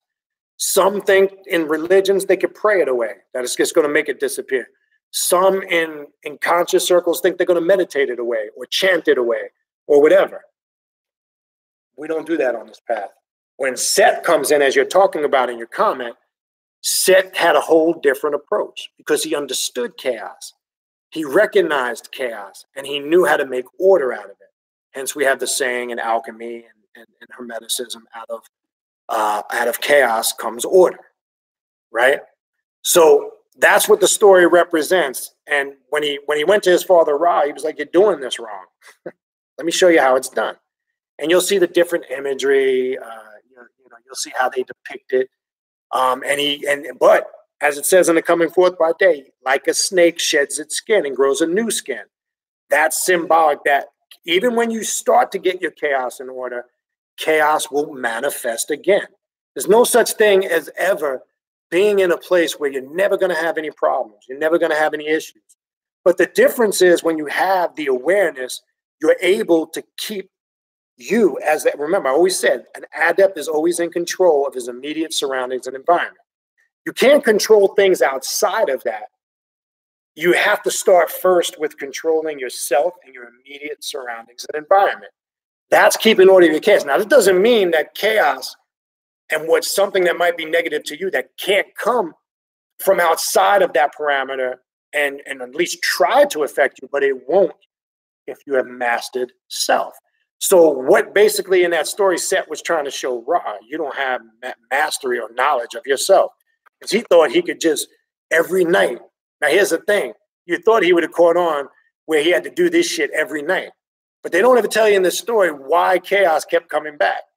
He sat there, symbolic, we're speaking from symbolical terms. We see he did this every night. He spent his nights from the nighttime hours to the morning, waiting for chaos and a pep to arrive just to kill it and only know it would come back again the next day. I told you this is symbolic with us on this path. A pep comes to you in those hours. If you weren't on earlier, let me repeat this again. When you lay up at night worrying about something, whether it's finances, maybe you got issues in your personal relationship, whatever it may be, that's the energy of a pep coming to you. That's when a pep comes to most. In the silence and the dark, tranquil hours of the night to the early morning. We tap into that pep energy. Why do you think we're able to go to the dream realm? There's power in that. It's not all bad. It's just knowing how to perceive it. It's knowing how to make order out of it. That's it. So we look at it on this path. That's the way it comes to us. And we have to be able to make order out of it. So that is a good point. And the last part of your question, yes, we got to remember, we have to take this information and make it practical for ourselves.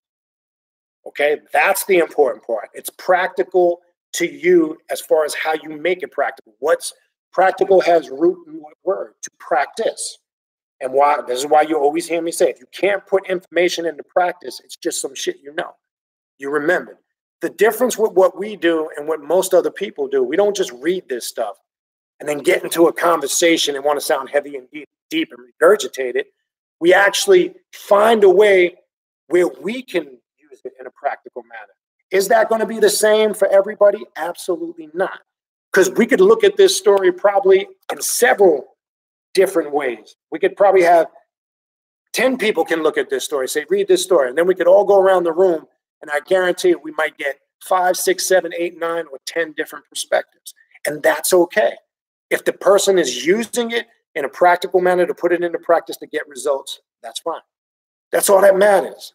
When you get caught up in the semantics of the shit, because people want to, debate word for word, this little minute detail and the history of it, and that's cool if that's your thing. We're not looking for that. That's irrelevant to us. To an extent, it's irrelevant to us.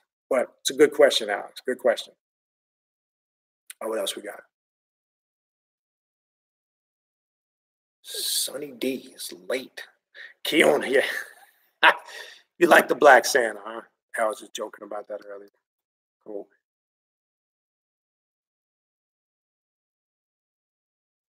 Yeah, some good comment by Raven. I'm not sure what Blade said. We're always creating, reconstructing, deconstructing. States can also create chaos. I think status, I'm not sure, maybe she misspelled that.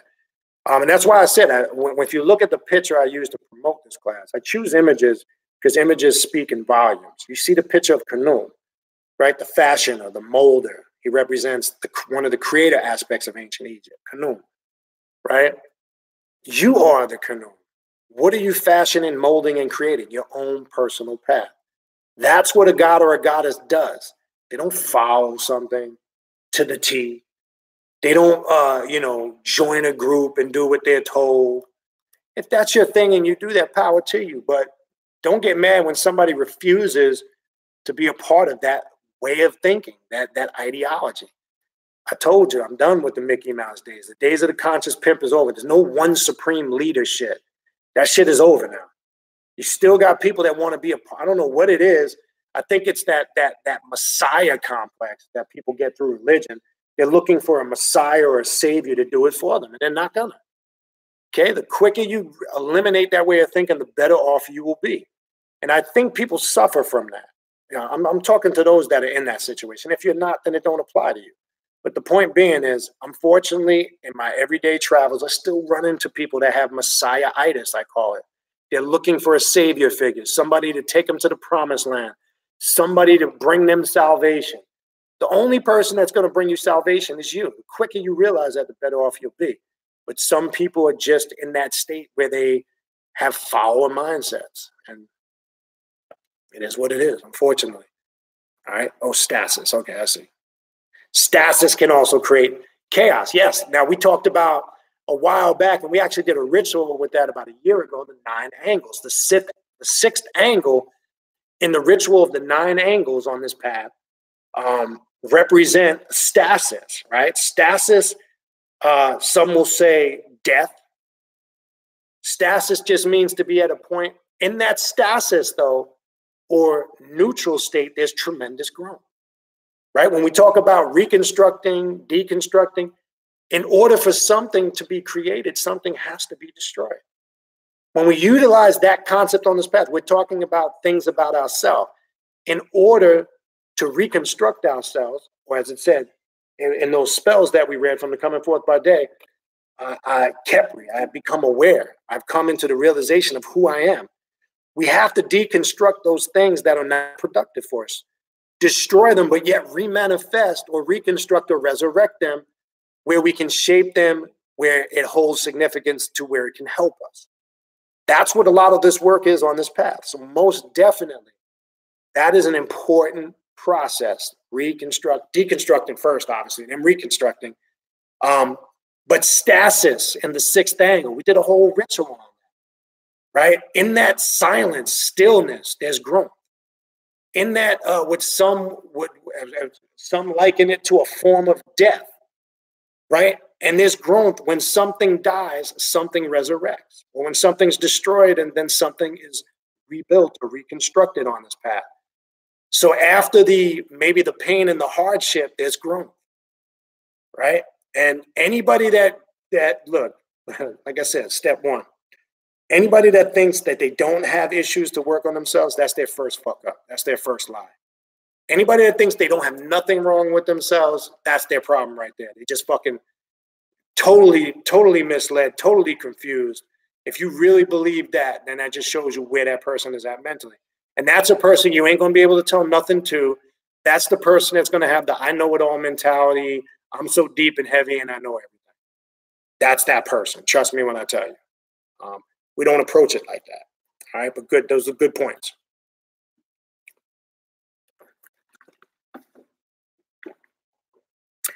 Blade of Astor. Yes, to your next comment here, to an extent.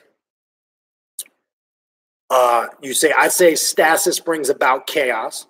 It can manifest chaos through outrage or fury. But see, all outrage or fury, you're right, but all outrage or fury isn't a bad thing. It's only bad if it consumes you. Because remember, that is a form of energy. It's okay to have outrage or fury, let's say if you're defending yourself, or you're at war, or your life is threatened. I use that example because It's how energy is channeled, or as I said earlier, manipulated. See, the wrong thing, and I'm not saying you're saying this, I'm just speaking on that because it's opening up. The wrong thing that we're taught, oh, never feel outrage or fury. Anybody that tells you that, that's somebody that doesn't have a grasp or understanding. No, never do something ignorant in outrage or fury. Like, for an example, road rage, right? That's a rage that can get you killed because you can't control your emotions. You might pop off at the mouth to the wrong person and they might have a gun in their car and you can get shot. That's where rage or fury can consume you. But rage or fury can be a powerful thing if at the last moment your life is in danger and you might have to refer to physical aggression or violence to protect yourself. That's something now that one would term bad that transitions in something good that can protect you and save your life. So energy is about perceiving it, looking at it, and knowing how to manipulate it and make it work. But you're right, the proverbial last straw before a big change. And that's going to be determined by how you utilize it. That's a very good point. All right. Again, the book I was reading from, I don't know what time this question came through. Just the Coming Forth by Day, the Ancient Egyptian Book of the Dead. There's many translations out there. This is the one by Raymond O. Faulkner. I like it because it's big and it's big print. And it's easy to read. And it's got a lot of good illustrations in it, right? But there's many shit. You can go into bookstores. You can Google it on Amazon. You'll find many translations. I found this one. It's one that I've read for a while. I used to have the paperback, and then when I saw this a couple of years ago, I mentioned earlier, Barnes & Noble had this in the clearance section. I think I paid like $8 for this shit. It was on, and I scooped it up just to have it, just to have a good copy of it. All right. Brigid. I don't know if you pronounce it Brigid, or you actually, the GH is a hard sound, not sure. I don't know if it's Brigid or Brigid. Love your sharing of info and opinions. Your expertise and work is apparent in these broadcasts. Brother B is no BS, real deal. Donate. He does a lot of prep work for his lectures and deserves. Appreciate the comment. I'll be honest with you. I really don't prepare for these lectures. And I'm not saying that to toot my horn. I kind of think of these on the fly. Like, for an example, you saw this post yesterday. If you saw what time I posted the topic, it was yesterday after midnight. And you're probably going to laugh when I say this. I thought about doing this class tonight while I was taking a shit in the bathroom last night. I know that might be too much information. But literally, I just randomly just come up with it. And then the spells I went through, besides the first one, I didn't have any of them prepared. I just was trying to show an example. No, but I appreciate it. And I do appreciate your support of the channel. But I just want to make that clear. A lot of this, and those that know me and do work with me here on a personal level, same thing with the rituals. We may not come up with them until the day before. And sometimes the spirit, when it's communicating, we just kind of sit back and let it flow. And whatever comes naturally, it'll come naturally. I find that to be the most effective method, because when you do it that way, it's just my opinion. I'm not saying it's going to work for everybody. I find that you get the best notes, the most impactful energy manifests from that type of work. I might just get a general idea and put thought and think about that, and then just kind of flow with it. It works for me. I'm not saying it's going to work for everybody else. There are some people that maybe need to do or use another method, but that's what I was talking about earlier. You've got to come up with your own method that works for you. But no, I appreciate it. Thank you. Yeah, it'd be like the decay in bananas. Yeah, I used to, look. I remember when I got crowned Oshun, and when I belonged to my Ifa house for years, I used to see stupid shit like that. They used to leave offerings and just say dumb shit like that. When I look at it now I'm going back years ago, and when I reflect on it, and I'm like, man, that was really some religious ass shit. I didn't see it at the time, because obviously when you're submerged in it and you're part of it, obviously at that time I wasn't going to be looking at it like that. But now when I reflect, they used to say shit like that. They put a offering of bananas out, or apples for Shango, and then the apple, like this would happen a lot when if somebody was getting crowned and they had a throne room or at a benbei, and they'd keep the throne or the altar room up, and they come back to 3-4 days.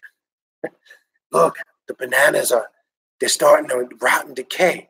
Shango's eating them. No, he ain't fucking eating them.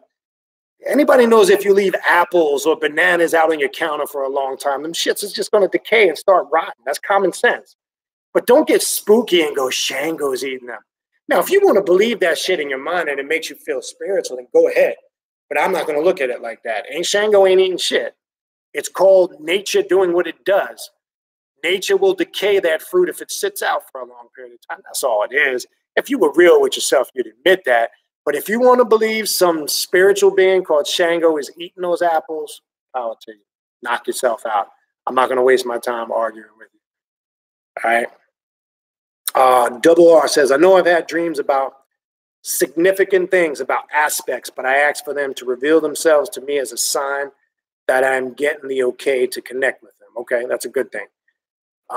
Blair says, how do you approach shit from the left-hand path? Now, I can only tell you how it works for me, and I want to make this clear. I give you a brief. I'm gonna, obviously, that would be a class in itself. I can only tell you how I work with it. Is that going to work for everybody else? Probably not. Will it work for some? Probably so.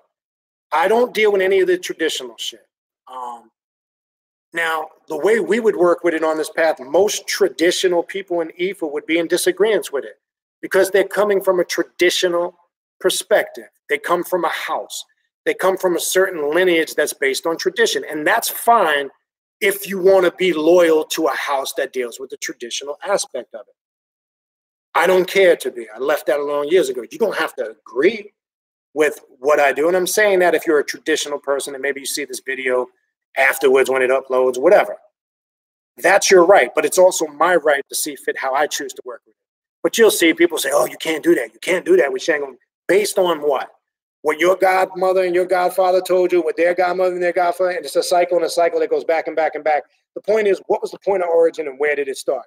And who said that they were the authority on it and that it had to be done that way? As it got passed down through time, it got stamped as being, this is the way it happened. Now, I can tell you this from years. I've seen, man, being in my own Ifa house for years, I see how houses hate on each other. I never understood that. This house don't like that house because they do this way and you shouldn't do that. It's all fuckery and bullshit. And I started to see through the nonsense. Oh, this Babalawo said you're not supposed to do that. There's literally some Babalawos believe that, let me give you an example. If you get crowned, if you get your warriors from a madrina or a padrino, they don't think it's valid. Some houses believe that you have to get your warriors from a Babalawo or they're not authentic. If you have your guardian angel pulled from a madrina or a padrino, in a lot of houses, that's not considered the right way to do it. The correct way to do it in Ifa is to go before 3 Babalawos with the Ifa tray. That's the correct ceremony to do it from tradition. I run into so many people, they say, yeah, I have my guardian angel pulled. I'm a son of Shango. Well, how was it done? Oh, well, my godmother did it, using the coconuts, or my godmother did it using the cowrie shells. That's not the correct way to do it, according to tradition. I know so many people, and the Babalawo that did a lot of work for me, that my madrina took me 2 years ago, and then she did some of the work. But the Babalawo that did the work for me, if you came to him for any ritualistic work or to get crowned or any of that type of work, you basically, if your warriors were done by a priest or a priestess, you'd have to do them again. He'd give you his own set of warriors. I'm saying all this to say, this is what I'm saying. There's all these different, what makes that authentic or non-authentic? That was my question I started to ask. So the Babalawo did it because, all right, Babalawo means father of the mysteries. They go through a certain, and they tried to get me to do that, and I just couldn't commit to it. I kept coming up and reading, oh, you should know. Point is, I understand they're the father of the mysteries, and they go through certain, but my thing is, what, in essence, I still don't get it. So you're saying the padrino or the madrina or the priest or the priestess doesn't have the same ashe or power. Is what they say. Babalawo does. Based on tradition, yes. But if you're master of self, you have the same power and ability to do all of that shit. You don't have to accept that or believe that. I found out after I left all that traditional shit alone, I found out I was able to do exactly what they were able to do and more. And if I would have known what I know, you know how many emails I get all the time? Oh, I want to get initiated in Palo. I want to get initiated in Ifa or Santeria. And they don't realize what it involves. And I try to tell them, you don't have the liberty and freedom to choose what you want to do. If you're going to go that route, you're going to be in that house and you have to do everything they tell you. You can't deviate from it. And then they think you just get crowned and it's over. No, there's a year probation after that. You're on a strict, depending on who your guardian Orishi is, you know, depending on the Orishi, sometimes you can't even look at your image in the mirror for an entire year. I don't even want to get into that. That's fuckery. Sometimes you can't grow your hair, depending on whatever Orishi. Sometimes you can't have sex for that entire year. Yes, I said it. And then there's certain foods you may never be able to eat again because of what comes up in your divination sessions leading up to being crowned or initiated. I can go into a whole bunch of this shit. It's all this restriction based on the traditional system. Now, if that's what you're cool with, that's fine. I found that I didn't need any of that shit. So, to your question, how do I work with them now? I work with them no different way than any of the deities we're talking about tonight. I know they represent certain aspects of my subconscious mind. We all have the Shango energy. Now, there's also different paths. See, what people always never really talk about, the Orishi have multiple paths. Oshun, just the main ones. Oshun, Shango, Obatala, I'll throw a few out there. There's not one path. Now, when you get crowned, you're told exactly what path. If you're what they call a child of Obatala, you're told what path of Obatala it is. You're not just a child of Obatala. And then you're also told if you have a male that rules your head, you have a female that rules the body. There's a course. Now, to me, that represented, as I look at it afterwards, the masculine and the feminine, right? You need both of those energies. So if the male rules the head, the female is going to rule the body. If vice versa, if you got a female that rules the head, in my case, it was Oshun, and Ogun rules my body in that system. In Palo, it was Sarabanda, right? Sarabanda is what they say, if you're dealing with Palo Manto, that's an aspect of Ogun, which I don't care to get into that stuff now. But the whole point being is, from a traditional aspect, that stuff is valid. So how I work with it now, no different. I know what that energy represents. I can create my own ritual tapping into what that deity represents, and I can narrow it down to a specific path. That can be by way of invocations. If I'm doing work with the dead, if it's Oya, it could be work at a cemetery. It just depends on what it is, what I'm doing, and what aspect of the Orishi I'm working with.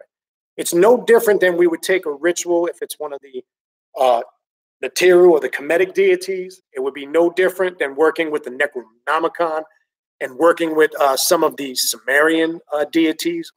It'd be no different than working with Tiamat. I don't need to do all the traditional things, the animal sacrificing, the offerings. Now, I will occasionally give offerings depending on, again, what type of work I'm doing. But see, what I found out in that system too, it's always a system of servitude. You're constantly serving shit. After you do one ritual, oh, then you need to do this. I mean, let me tell you all the shit I did leading up, even before getting crowned. I did, obviously, you got to get your lekes or your collars first, your warriors. Then I told I needed to hand over a ruler. Then I was told I needed to do my meje or my abayes. And then it was one thing after another. It's like you're never done. It's like there's something always. Then it's like you start feeling like you're serving something. At what point do I got to stop doing all this shit? And by the way, none of this shit is really cheap. Now, back then when I did it, it wasn't as much. I'm hearing crazy ass stories now. Now I'm finding out they charging $10,000, $15,000, $20,000 to get crowned or more. That's fucking crazy. When I did it back then, it was like $6 grand, $6,500. You understand? But now, because it's become a trendy thing, you got charlatans out there. If they know you're desperate, they're going to take it to the clinic. Put it this way. I know motherfuckers that have refinanced their house to get crowned. That's crazy. But that goes to show you they don't know what the fuck's going on. And same thing in Palo. I mean, Palo's not as expensive as going through a lot of the rituals in Ifa, but Palo, depending on, what Palo's spirit comes forth to claim you, can be expensive too nowadays, from what I heard. And the thing is of this, people will send me emails. You cannot just voluntarily want to get initiated in Palo. It doesn't work like that. You have to be marked for it. Any good priest will tell you that. Anybody that's going to take your money and tells you, oh, you want to get initiated and they're going to do it for you, that's a red flag. There's two ways to figure that out. Okay, either you go before the Nagapot of a Polero to find out, or you will be at some type of Palo gathering that you can attend, whether you're initiated or not, and one of the Palo spirits will come through and mark you. And it's usually with the sigil, and you'll know you're marked. You will also find out good Poleros through divination will tell you it's not for you, and it could actually be detrimental for you if you do it, spiritually and mentally. I've seen that. I've seen my godmother turn many people away from Palo because though they might have want to do it, it's not called for in their blood. And that's something you have to take serious because that's another conversation for another time. That deals with a lot of very intense work. Could be very graphic depending on what type of initiation you have to go through with that. And all I can say is this: if you don't like working with blood, that's not the path for you. If you don't like animal sacrifice, traditionally I'm talking about, that's not the path for you. So I don't deal with any of that stuff no more. I found I can activate all that from within here. And I can fuel it. That's why I went over the Heka, the Ka, the Ba, the Ak, and the Agatho-daemon. It's fueled from there. See, they do the same thing, but then they don't want you to figure this out because then you stop feeding the gravy train. You stop giving them the money. Then you don't need to pay thousands of dollars for all these rituals and initiations. That you find out, shit, I could have did this myself. You understand? So that's kind of how I work with it. Brother Randolph, peace, brother. Yeah, hit me with it. Yeah, to Brother Randolph's comment, I was talking earlier that people, they have this mindset that, oh, this world is an illusion and I control it. I run into these cats all the time. Yeah, this is an illusion. This is a dream. I control it. So I said, then how did I get in your dream illusion? So you manifested me? Illusion, I'm controlling it and you're in mine. You really don't know. Of course, the arrogant would say, oh, no, I know. No, you look, go back to the video we did about a week ago when we were talking about existence and transitioning from what calls the death stage to what we call that stage. It's not what you think it is, but that's a whole nother time. But yeah, that's a whole nother class for another time. Angel says, for the non-priests and priestesses approach Orishi by connecting to it in a natural habitat to resonate with them internally and to get in touch with that Orishi energy in you. And that's a good way. That's the very safe or good way to start. That's very good advice from Angel. Yeah, non-initiates, as we call them, aborishis or partially initiated. Some just get their lekes and they never go any further. Some get their lekes and might get their warriors, or some go the full route. But yes, you always have the freedom and liberty to work with them on some level. So that's good advice from Angel. But I'm saying now, from where I'm at in my path, and for those that are on this path, I don't really think that's something. If you want to do the traditional route because you want the experience, power to you. All I would say is know the responsibility, dedication, and commitment it's going to take to get through it. Because you might be on the left-hand path and you got the liberty and freedom. The beauty of this path is you could work with anything, do what you want, how you feel free and see fit to. The problem is, again, as I said, if you go that route and you get into a house or what they call Vifa, you have to follow the rules. You can't just say, I'm going to do this and not do that. You ain't going to last. You're going to get booted. So I'm just saying, know the commitment that comes with it if you're an individual that's pondering. Because I get emails about it all the time. I'm thinking about getting initiated with evil. Well, that ain't got nothing to do with me. I'm not going to give you the yay or the nay. All I'm going to tell you is what I can that it involves. You need to make the decision if that's something you want to do. I'm not going to tell you to do it or not do it. That's something you need to figure out. Only thing I do is tell you the commitment involved, that it involves. And if you're not willing to make that commitment, don't do it. Because you'll be wasting a whole lot of money. And again, it's not over after you get, people think they're just going to pay for some initiation, get it, and then walk around saying, I'm a daughter or a son of Shango, or I'm a daughter of Oshun, or I'm a son of Obatala. No, it doesn't stop there. It's a continue. It keeps going. You understand? It's work. I don't recommend it if you're on this path. I just think it's completely adverse to what we do. And again, the traditionalist is going to tell you, oh, you can't do that. Some of the stuff we're talking about tonight, they probably pull their hair out. This shit would sound crazy to them. But you know what? I don't give flying fuck. And I say that from the bottom of my heart chakra. I don't give a flying fuck. Because the goal isn't here about to convince others. The goal is to convince yourself. That's it. But good suggestion by all right, Damien Shaman says, I'm not sure what that was in reference to. That's not necessarily, I don't know if that was to me or somebody in the chat. I'll see if there's something further down. And we'll see if we can address it. Double R says, live off the land like nature. Oh, fuck it. Look, matter of fact, it's funny you bring that up. I haven't heard anything about, well, last I heard he was in jail. I don't know if he ever got out of jail. That's a classic example. Look, him or anybody has the right to do whatever they want. I don't knock that. I mean, some of it to me, and I'm speaking for myself, I ain't speaking for nobody else. I've seen that cult setting before, seen the agenda before, and it never ends up being good. And then when you start hearing, well, again, I can't be a hypocrite. I can't confirm what's true or not. Some of the stuff and what I've seen about it, there is some evidence that suggests there was some crazy shit going on there. But again, I can't confirm it. I don't think I think the dude went super subjective when you listen to him talk. He has a right, just like anybody else. I mean, I'm not down with harming any children. If there's any child fuckery going on and his charges are linked to that, he fucking deserves it, just like Dr. York deserves it, okay? Anybody that's fucking babies, same thing with African Bambaataa. Look, it's funny how nobody talks about that shit anymore. All that shit is out the window. Nobody gets a pass for fucking with little kids.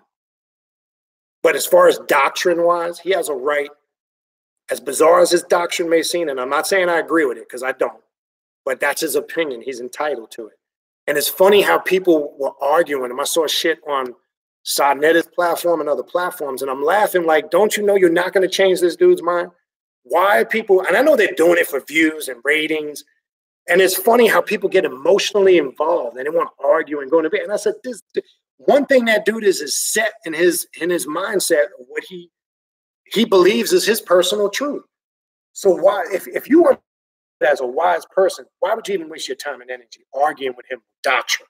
Now, if you want to confront him on some of the fuckery that's going on with the children and the women, that's another thing. You know, because obviously and again, from what I've seen and know, I'm only speaking on what I've seen and know, a lot of those girls looked very young. They looked very insecure to me. Like they were looking, and the one chick, I can't remember her name, it seemed like a lot of them had daddy issues. And usually people like that prey upon women and form these cults because most of these women either have daddy or mommy issues, and they're looking for a father figure or a family, and they usually gravitate towards these cult environments. We see this all the time. Jim Jones, Hale Bob, Heaven's Gate, Marshall Applegate, Dr. York, list goes on and on and on. People that usually gravitate to those, usually they're captivated by a charismatic leader who speaks to their whatever lack of what they're going through, to their ego, to their emotions, captivated. And then it goes from being about the information to the person. Then the person is all of a sudden this divine savior leader figure, and they speak to beings from outer space and all this other crazy shit. That's when it starts to go haywire. But what I mean, again, the brother has his right. I don't agree with it, but I wouldn't waste my time and energy arguing with him over his doctrine. To me, it's just clownish, but I'd be damned if I'm going to have my energy drained, wasting my time trying to get through to a person who doesn't, he's set. And I listened to small amounts last year, whenever it was, of some of his back and forth debates with, I don't know if it was Polite or somebody, I don't know. I saw it on one of the platforms. And I'm just laughing like, dude, all you're doing is feeding into this dude, because doing shit like that with him is playing right into his hands. He wants the attention. But anyway, to my knowledge, I could be wrong if somebody else knows. I think the brother is still in jail somewhere. And last I heard, he got locked up whatever they was in Costa Rica, whatever the fuck it was. Don't quote me on that because I don't have on that. But anyway. So Damien Shaman, I don't know what this is, but it's a good comment. I'll read it. I'm not sure what it's in reference to, if it was somebody in the chat, something I said, or he's just adding his input. All I'm saying is we are God, and yes, we are in complete control. True indeed. I would never place the gods above me. You can't, because you are the gods. They are you, you are them. And that's what the title of the video simply means. Know thyself and thou shalt know the gods. You should never. Deity is within. 100% in agreement with that. Angel says, all the gods, demons, and archetypes are within. Ditto that.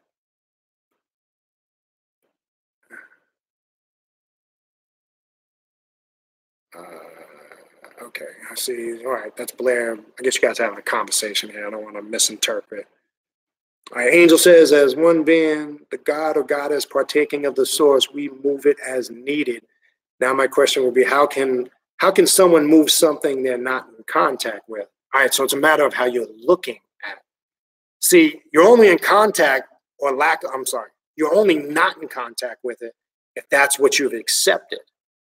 All right, so if we're talking about working with an archetype, a deity, you have to look at the concept of the deific mask. What does it mean on this path to put on the deific mask?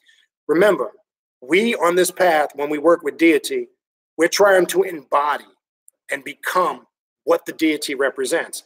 We're not trying to propagate Tahuti or Usil or Aset or any of these archetypes in a external worship factor. I know that's not what you're saying, Angel. What I'm saying is what we try to do by way of evoking, not invoking, is that simply means putting on the deific mask and looking through the eye of that deity and embodying the consciousness of what they represent. Each one of them either taps into an element of nature and they represent a certain consciousness, like Tahuti would be wisdom. You can go through all of them. They have a connection with nature. Now remember, what did it say Heka was? Using the nature and the energy aspect of it, working with both of them in harmony, this is how you master Heka or magic. That's what deity represents from within, and utilizing the representation of, remember, when you're reading these texts, these stories, like when you go back, before the gods walked the earth, before you get into the lineage of Usir, Aset, and Osiris, I'm going back, when you go to the Odoads, when you go to Tefnut, Shu, Geb, when you go to the ones that represented the elements of nature and creation, till you get to the ones when we get to our lineage and physical existence on down to modern day times, remember, they were trying to tell a story of something that took place within us internally, but they were trying to externalize it so we could relate to it. The problem is where people start taking it literally, it gets a little confusing. So if you look at it literally, this is where the debates and the arguments come from. I don't look at it literally because you can get lost in that. And I'm just speaking, because your question, Angel, is going into other questions. So hopefully this is helping. This is not just with the ancient Egyptian stories. It's the same thing when you're reading your Bible, right? They took from, whether it was the Assyrian or the ancient Sumerian text, because we know, remember, what we know as the Torah wasn't first put together until when you're reading the book of Ezra, and those that called them Jews at that time that left or were released from captivity in Babylon, and not all left, by the way, when you study the history, the ones that did leave and came back into Jerusalem and rebuilt Solomon's temple, that's when they started putting together what we know as the Torah. Why? Because when they were in captivity in Babylon, that's when they got their creation story in the Babylonian temples. That's where the six-pointed star comes from. That's a Babylonian symbol. It has nothing to do with modern day Judaism. You research this yourself. You'll see this yourself. So I'm using that example to show each culture always took these stories as time went by, and they just transitioned it to fit their culture, their language, and then they changed the names of deities, key people or characters in the stories so they could tell the story to their people, their race, their tribe, their culture, right? This is why when you look for an example, there's multiple flood stories in many different cultures. That's not a unique story to the Bible. We know it's in the Atrahasis, right? The story of Utnapishtim. There's 3 or 4 different African proverbs that tell about a similar flood story that you can find also in African culture. It's not a unique story. It's just a story, again, that was taken from cultures that predated it, but transition. Now, Look at another story, the two Warren brothers story. How many times do we see this in multiple different histories? We start modern day in the Bible with Cain and Abel. We see it with Enki and Enlil. We see it with Set and Heru. And we see it in other cultures when we research. There's always, that story has manifested many times over the years. How many times do we see this Madonna and child story manifest in multiple different cultures? Going back to ancient Babylon, Samaria, Egypt, all the way up into modern day Christianity, Judaism, and Islam. So I'm saying that to say, this is what cultures did. As these stories got passed down from those ancient cultures that predated monotheism to today, the people just adjusted it to fit their culture, language, race, tribe, whatever it might be. Native Americans, you can find similar biblical flood stories in there too. Just go look at a lot of the Native American proverbs. Coincidence? I don't think so.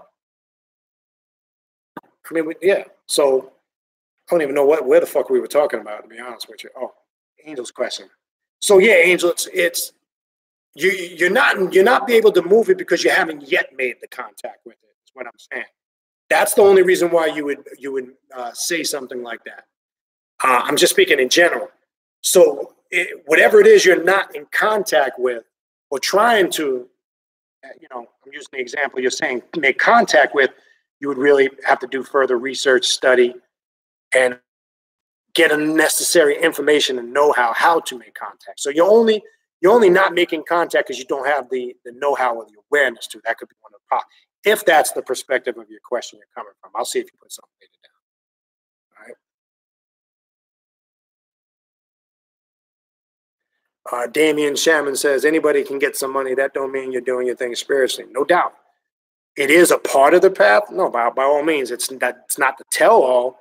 But if you're rich in a lot of my point, and I don't know if it was in reference to that, but my point in saying that, that's a small part of what I like to term the 5 principles of self-mastery. And the 5 principles is mastering yourself spiritually. I always put that first, knowledge of self. Mentally, emotionally, physically, meaning exercise, diet, taking care of yourself. And notice I put financially last. Because something that I always teach is if you use a blueprint, however you see fit in that order, the materialistic thing and the wealth and the money, that will naturally come. Not in a spooky way, but opportunities and doors will open and present themselves. So I'm not sure if it was in reference to that or maybe something else, but no, by all means, it doesn't mean you're doing your thing, but there has to be some level of success there. It's a small part of doing your thing, but unfortunately, in a lot of circles, it's not talked about enough. Because again, I'm just saying, if somebody's coming from a Kemetic perspective and they have all this wisdom of Egypt and it doesn't translate, there has to be some success there on that level. That's my perspective. You or anybody else don't have to agree with that, but that's in how I operate. If I don't see that some level of success in that field, there's something wrong. There's a disconnect. So that's just a small part of it. That's not the tell-all. If you break that down into them 5 pieces, that would be 20%. If we equated it to math, that's just 20% of this path, but it's part of it. We definitely have to work on getting our shit together when it comes to finances. All right. What else we got? Hold on, skipped on me. Let me find my spot. Okay. All right, next question is from Angel. In the Orishi tradition, all the Orishi are symbolized in natural habitat in order to connect. Use those natural habitats to resonate the Orishis with them. Self-explanatory. All right, what else we got? Kimono, Living Magic. I'm still here, was making fried peanut butter and jelly sandwich for the first time. I'm not sure.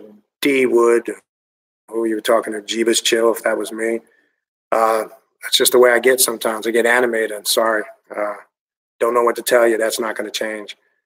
I don't know if that was to me or somebody else. But when I get energy, that's just the way I get. I get a little animated. Now I'm kind of in chill mode, but that's just the way I am. So Not sure, unless you would, that was in reference to something else. Not sure. Keona's making peanut butter and jelly sandwich fried for the first time. Let me know how that goes. All I can say is have a roll of toilet paper with you because you're going to need it. Double R says, in my opinion, shadow work is necessary for real growth. Totally agree. I know, had I not done and continued to do my shadow work, I would just be going through motions. I agree. Self-explanatory. What else we got? Bridget. Okay. I hope I'm not saying your name right. I don't know, again, if it's Brigid. Maybe you can phonetically spell it in. Don't know if I'm saying it right. I put it up. I don't know if you saw it earlier. This is the Ancient Egyptian Book of the Dead. See the author's name right there at the bottom, Raymond O. Faulkner. There's also, you can get it on Amazon. He also has a paperback version, which I've had for years. I just picked this one up, as I said earlier. I happened to be in Barnes & Noble a few years ago. And I like to go into those places sometimes and go through the clearance bargain section, as they call it. Sometimes you find some hidden jewels in there. So I saw it immediately, and I think they was on clearance for like $8.99. So I just scooped it up just so I could have a hard copy of it, and much better than the paperback because it's got so many detailed illustrations and it's a very enjoyable book reading. But me, I like books. I know we're in the digital age and everybody's got apps, and that's cool. I really only use that type. Like I have a Scribed app, I have the Amazon Kindle, and I have a lot of books and documents saved on there. I just do that in case I'm traveling. That's the only time I'll use digital format books. But when I'm home in my chamber, studying in my library, I like books. Not like holding a good book in your hand. Old-fashioned book, the feel of the pages, it's different. To me, it's different. It's like when we were talking about hip hop the other night. I miss the old vinyl records. It's not like the smell of the vinyl, the jackets of the covers, the plastic. It's a different feel. There's no fucking DJing right now. These dudes that claim to be DJs, they got computers. Basically, they got two computers. You don't really see the traditional DJing. It's gone. Real DJing is a guy taking two vinyls or a girl taking two vinyls and creating shit with it. That's real DJing. Okay? That's real DJing. That's how I feel about books. But again, it's a great thing to have the digital. It comes in handy when you're traveling.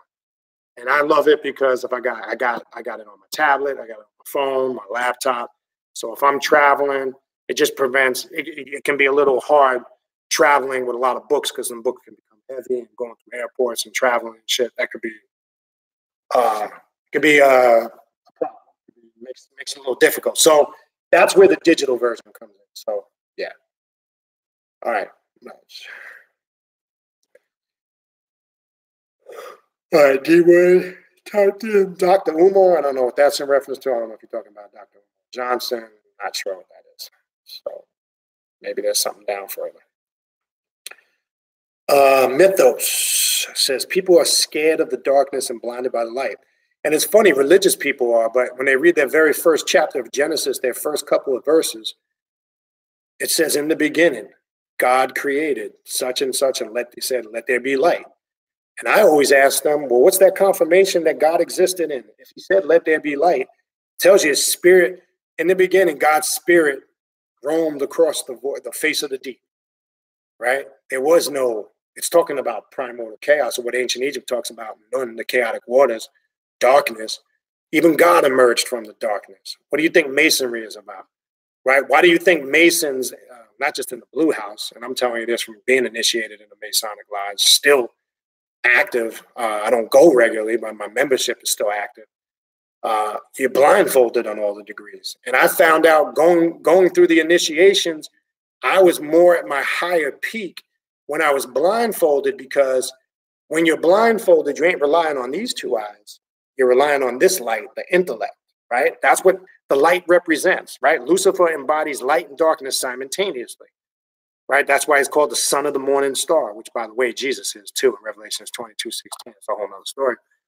But the whole point being is when you're blindfolded and going through around the lodge and going through your trials and tribulations in the dark, that's where you're at your powerful.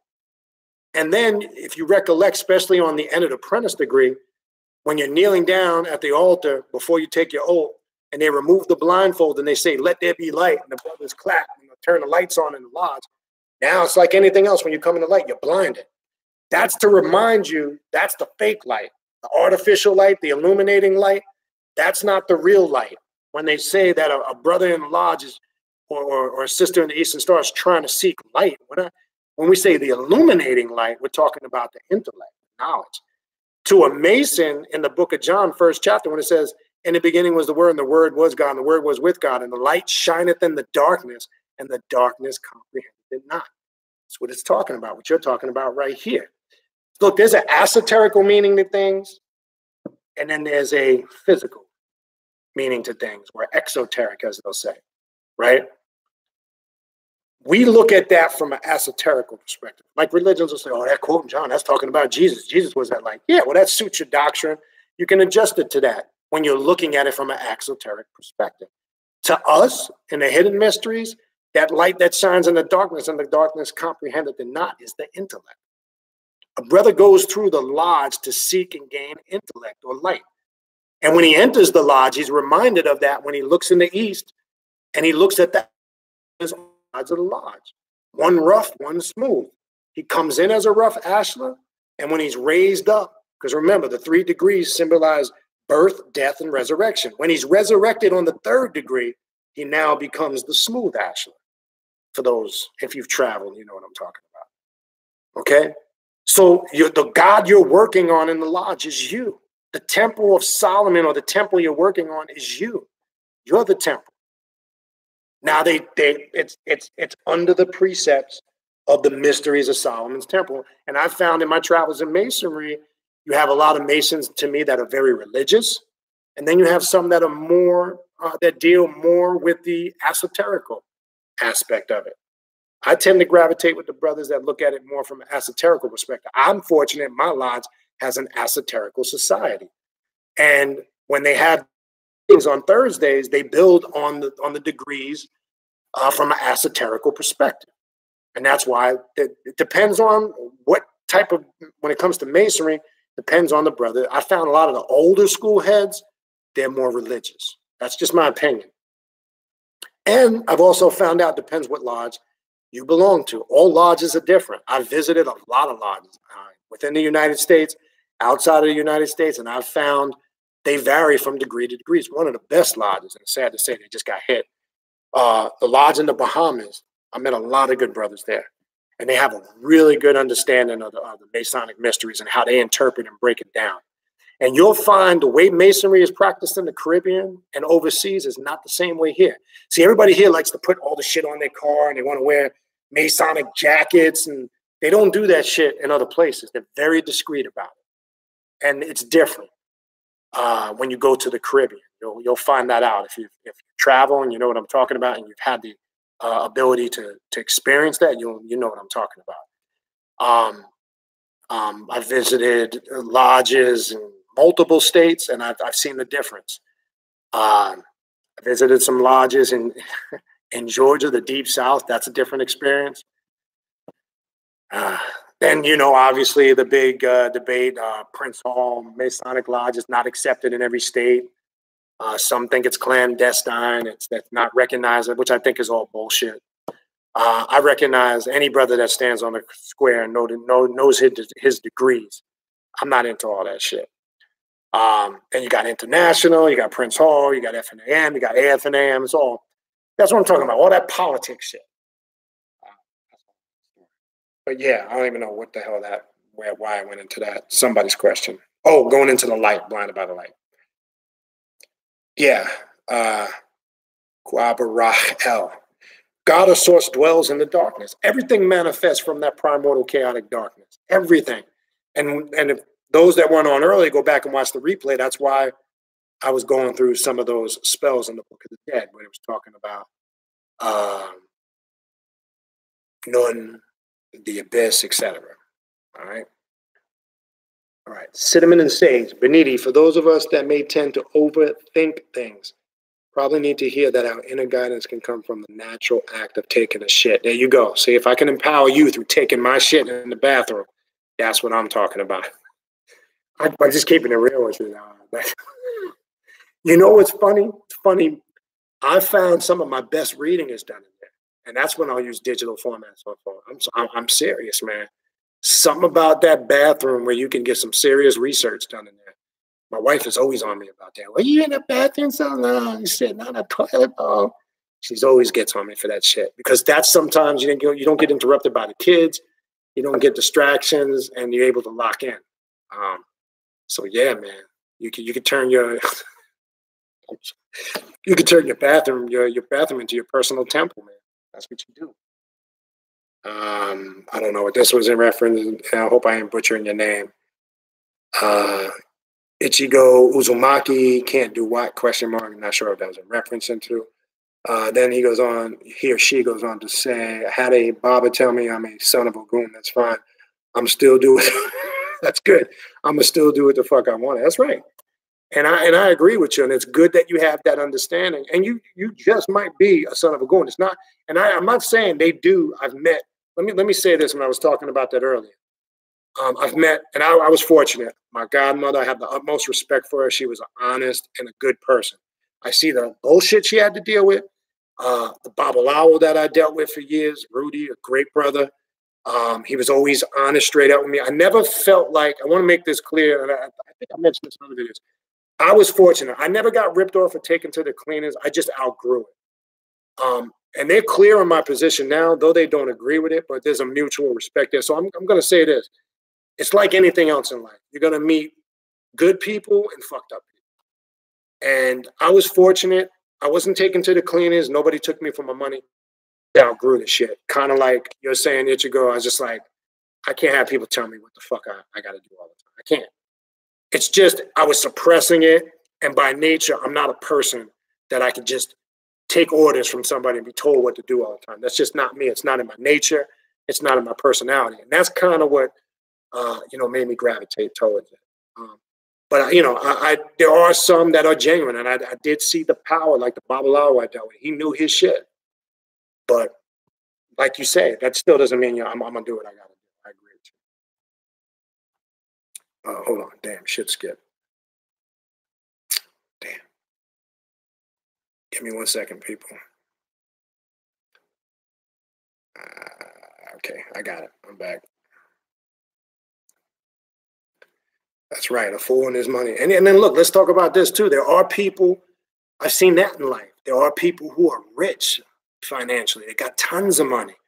But for some reason, they're not happy. They're miserable. Because usually those are the people that are lacking in knowledge and spirituality. How many people do you know?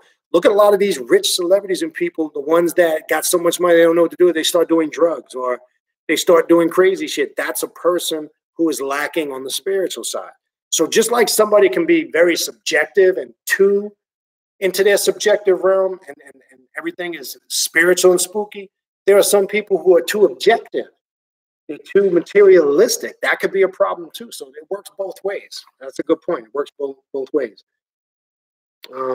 Angel says, as above, so below, as within, so without. True indeed. Exenso, KKW. What's up, family? Just shooting some love and power to you guys. Peace. Appreciate it. Brother Angel.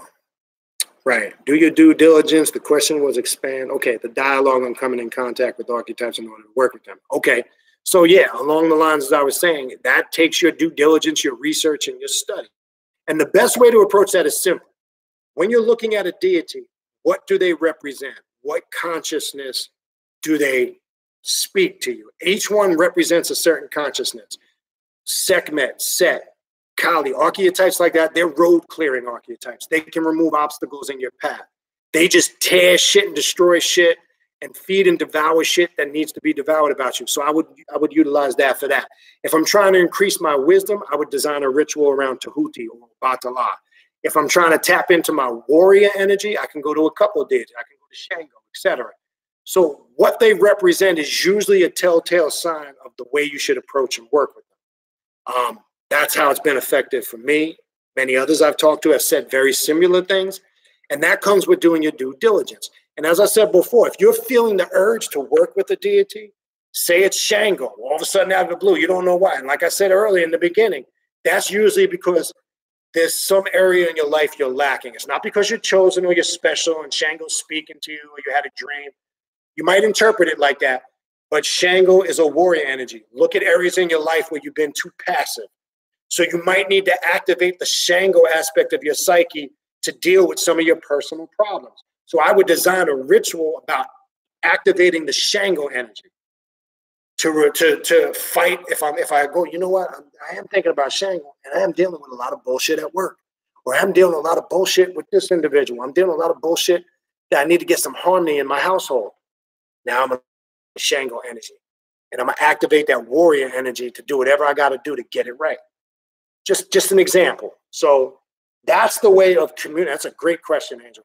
That's the way to communicate or learn how to make contact, or as you said earlier, when you're not seeing that contact or can't connect. It's usually somewhere in that arena. Now, I'm just giving you a brief. I mean, am I saying it's like that and that's the 100% tell-all be-all? Absolutely not. But I can just guide you in that direction. Part of that formula you'll have to figure out for yourself. True indeed. All right? Good question. Itro says, fried PB and J, do that then. Yeah, that's you really cooking up that old school joint. Yeah, I agree. Nothing like holding a book, man. It's just the feel of it, man. I don't know. I've always, even as a kid, it's something before I was even into any of this. And again, I appreciate Kiona and everybody that made a donation. If I didn't mention that earlier, let me throw that out there. Appreciate the support. But nothing like holding a book, man. I swear, I don't know what it is. When I was a kid, I used to like going to the library. This might sound a little weird. I used to like the smell of the books. I know that sounds weird, especially if you picked up an old book. I don't know what it is, but I've always read, even back then when I was a kid, if it was Greek mythology, I used to be into that big time as a kid. Even Egyptian mythology before I was on this path. I used to like reading a lot of fiction. Really anything I could get my hands on, but it was nothing. I remember going to the library and checking out as many books as I can. I just love books. One day I'll take my camera. I'll show you. But you see the shitload of books. I got to hide some of them from my wife. She's like, you got more books? Because we're running out of space for them. I could start my own damn library. I mean, she just jokes around about it. But it's never ended. And I'm probably ordering off of Amazon. I probably order 1 to 2 books a week on average. Sometimes it could be more. I got enough of books. If I was on an island by myself for 20 years, I probably couldn't read all my books.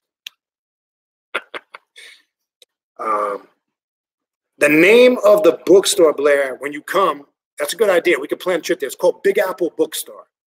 It's a used bookstore. That's good. I'm glad you bring it up. Remind me if I forget. I know you're coming for the 3-day event. Excursions. Maybe we could all take a trip over there. And I had stumbled across it one day driving, and I just went in there, and they have a whole section in there on the occult, witchcraft, and magic. And the guy actually calls me when people drop off used stuff to sell him. He gives me a call, and I got some old joints, and I'll bring them to the thing. When I say I got some old joints, I got stuff that was written in the late 1800s, early 1900s. I got one book called Witchcraft and Satanic Magic. They don't write them like that no more. And I'll show you. It's an old ass book. And sometimes people are giving shit away and they don't know what they're giving away. And you go in there, and all his books, he sells them by the size. He sells the small ones. They go from $1 to $5. He doesn't have anything in there that's more than $5. So I'll go in there and sometimes I'll drop $100, $200 on books. Especially if he calls with a good batch. And easily I'll go in there and drop 2 bills if he's got what I want. But there was one time I did go in there. It was rare. He didn't really have anything that caught my attention, but he sells everything. Used books, CDs, movies, but I go in there for the books. Comic books. He's got the whole Star Wars trilogy, if you're into that. He's got everything. The whole Sith trilogy, a lot of good shit. Thing is that when you go in there with some dough. Because you're gonna wanna buy some shit up in there. I know I don't go in there. I gotta have money when I go in there. Because I know I wouldn't go in there with no less than $100. Because you're gonna come out hurt. Because you're gonna see shit, and then you're gonna be trying to make decisions what I should leave behind. But yeah, Big Apple Bookstore. They do have a website. You can Google them. I don't know if they do online stuff. You could check. I never really looked into it because it's right in my area. I just physically go there. But look, I've mentioned in past videos, wherever you guys live watching this video, if you got a used bookstore or something, don't sleep on them places. If you haven't, go inside and check those places out. I'm saying, when you got some time, don't just go in there and walk through there. Scan. Sometimes you'll find some jewels hidden. And I recommend in the big chain stores like Barnes & Noble, always go into the bargain section. Sometimes they got a lot of jewels on clearance. I'm a book searcher, so I go on missions for books, whether it's Amazon, bookstores. I'm always trying to find some shit. But do it. I'm telling you, I guarantee you, most people in their neighborhoods and where they're at, I guarantee you got some hidden gems somewhere there. It's just, you just don't know it. I would just go online, look used bookstores, and you see what pops up. And I guarantee you, you got some hidden gems somewhere over there. Double S says, I like regular paper books too. I don't prefer digital. I'm with you, and I agree. Okay, Bridget. Oh, it's the Irish. Okay, I appreciate that. I'm glad I clarified. I didn't want to keep butchering your name, Bridget. Appreciate that. That's a good question, Ichigo Uzumaki. I've asked that question for years, especially with the Bible. Who was there to write down? Because the Bible and a lot of these texts, even it's speaking in the third party. It doesn't tell you that. Even with the Book of the Dead, any of these texts. When you do the research, you'll find it was a conglomeration of writers of men. It wasn't these spooky spirit beings. Some wrote based on their personal experiences and revelations. In a lot of these texts, not just the Bible and the Quran, but especially the Bible and the Quran, we know men wrote these things down. When you read, I've always asked the question for years, who's speaking in Genesis? It's not God, because it's talking about God in a third sense. Saying in the beginning, God created. It's not God speaking. Pretty much the whole Bible and the Quran is a third party speaking. I've asked that question for years. Who's that third party speaking? Who's writing this shit down? But when you really study the history, you'll find this was compiled by men. Men took a conglomeration of different mythological stories and came up with their religions. Men created these things. Religious people have an issue with that because, you know, they believe literally that their spiritual God from his throne in heaven revealed these revelations to the angels, and the angels gave it to the prophets. It's a nice story. It's pretty, makes for good entertainment. But anyway, good question on. I've been posing that question for many years. Yep. Well, that's a good thing you recognize that, Bridget. Been mostly all researcher, and now finally at 40 need to get to the real work. But that's it. But what do they say? In some schools of thought, they say 40 is when, at the age when you really start coming into your knowledge of self or have real knowledge. They say that's the age you really start to mature. Is that a coincidence with you? I don't know. But the good thing is you've recognized that, and now you're making or taking the steps to proceed forward. That's okay.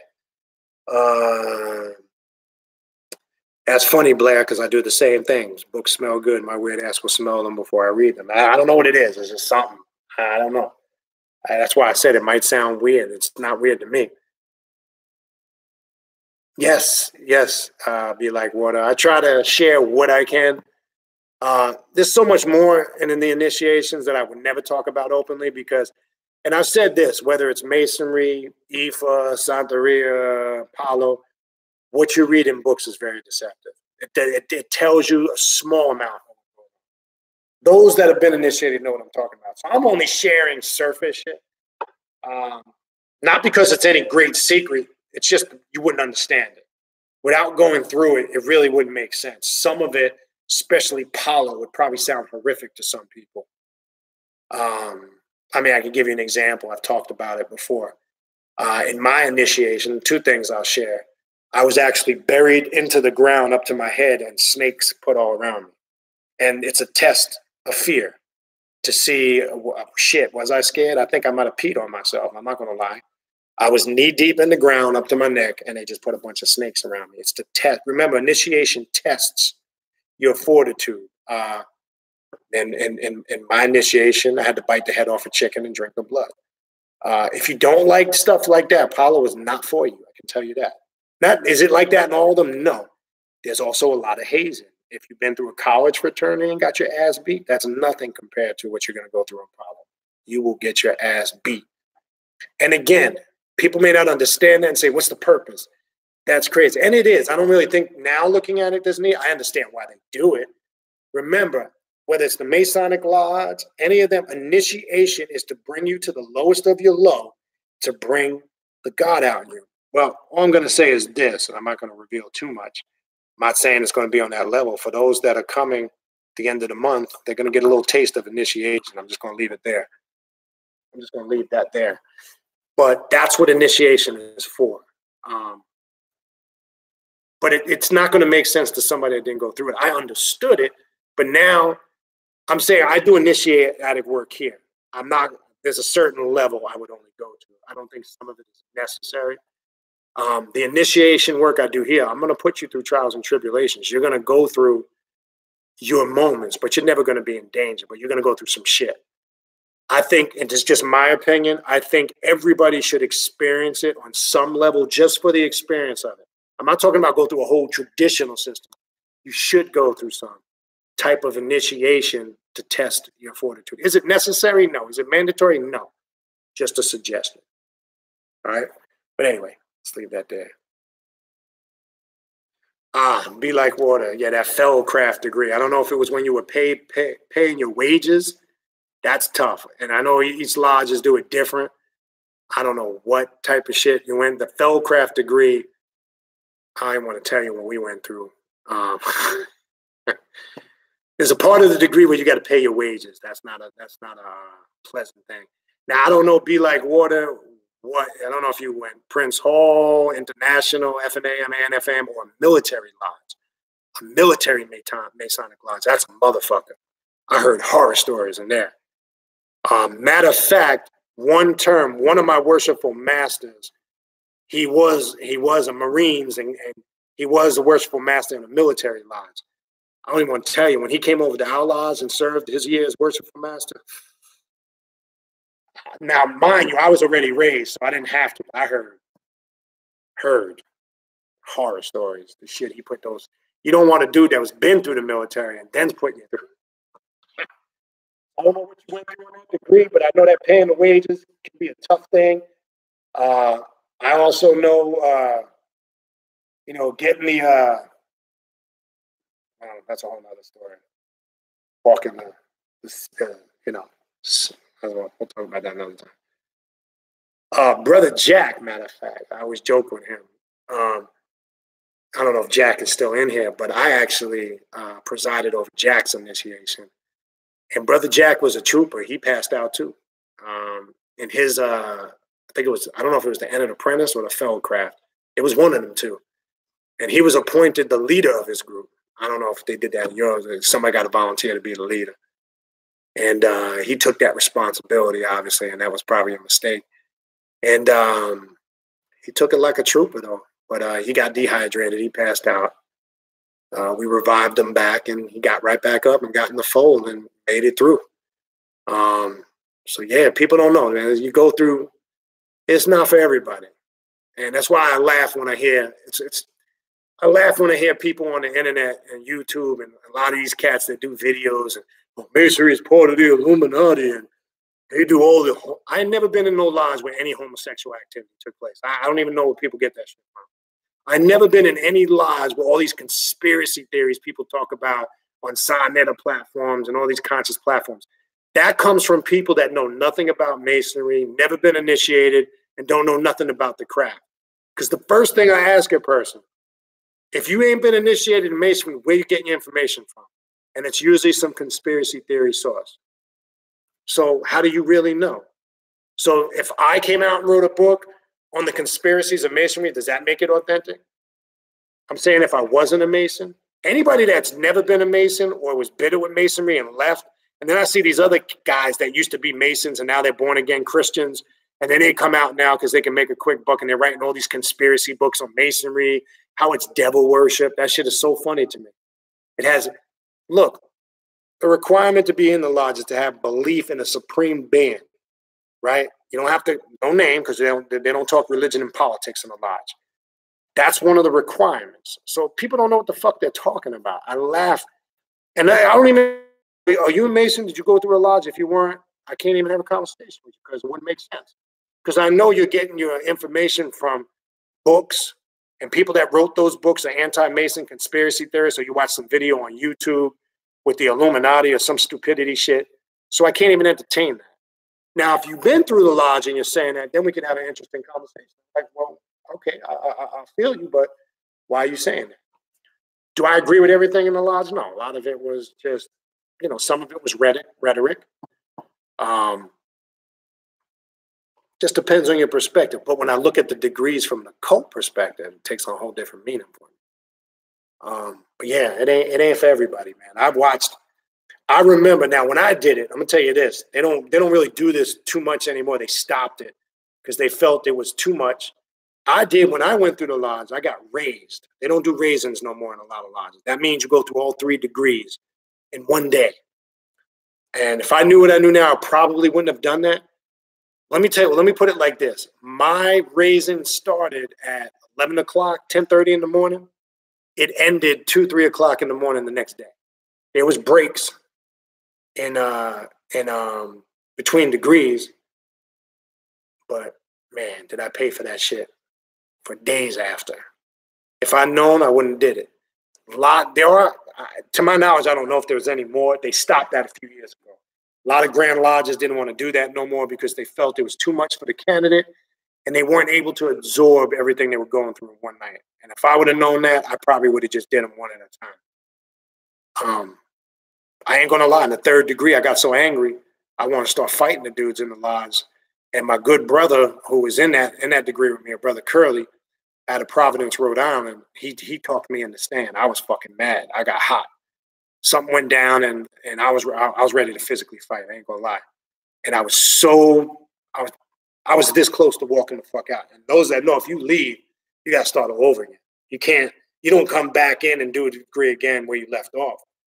So I remember my boy Curly was telling me, he was like, look, man, don't leave, man, because you leave, you got to start all over again. And I was like, man, the ignorant part of me, I was like, man, fuck this. Nah, these motherfuckers, as a little young boy. Now you gotta remember, I'm going back, man. I was probably my mid to late 20s.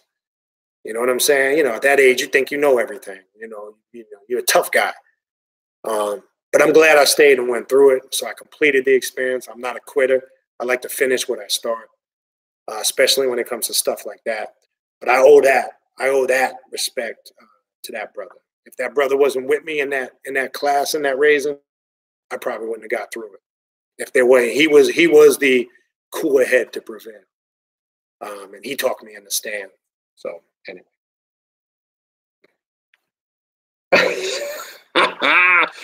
I feel you, Ichigo. As a single dad, my only free time is that porcelain throne. I feel like that sometimes too. I'm not a single dad. Man, got an older boy. He's 26. But my little guy, man, he's 5. He's actually going to be 6 in a couple of weeks. I love you guys see him. He pops up on the videos once in a while. Just comes over here. Love him to death. But man, he absorbs everything, man. I gotta be with him, on him all the time, man. All right, we're almost done here. A couple more. We're going to wrap it up. A lot of work can be done in bathrooms. It's small, isolated. Many people reading and thinking they're best. I agree. Sometimes you got to do the courtesy flush, though, because woo. Yeah, I don't ever go into the bathroom without some reading material. All right, what else we got? All right, I don't know who. Don't really care, but I see if the moderators deleted the message, they're probably saying some dumb shit. So we won't even entertain whoever that is, Tidy Bowl or Tighter the Shit, whoever the fuck that is. See the moderators were on top of it, so we won't even entertain it. What else we got?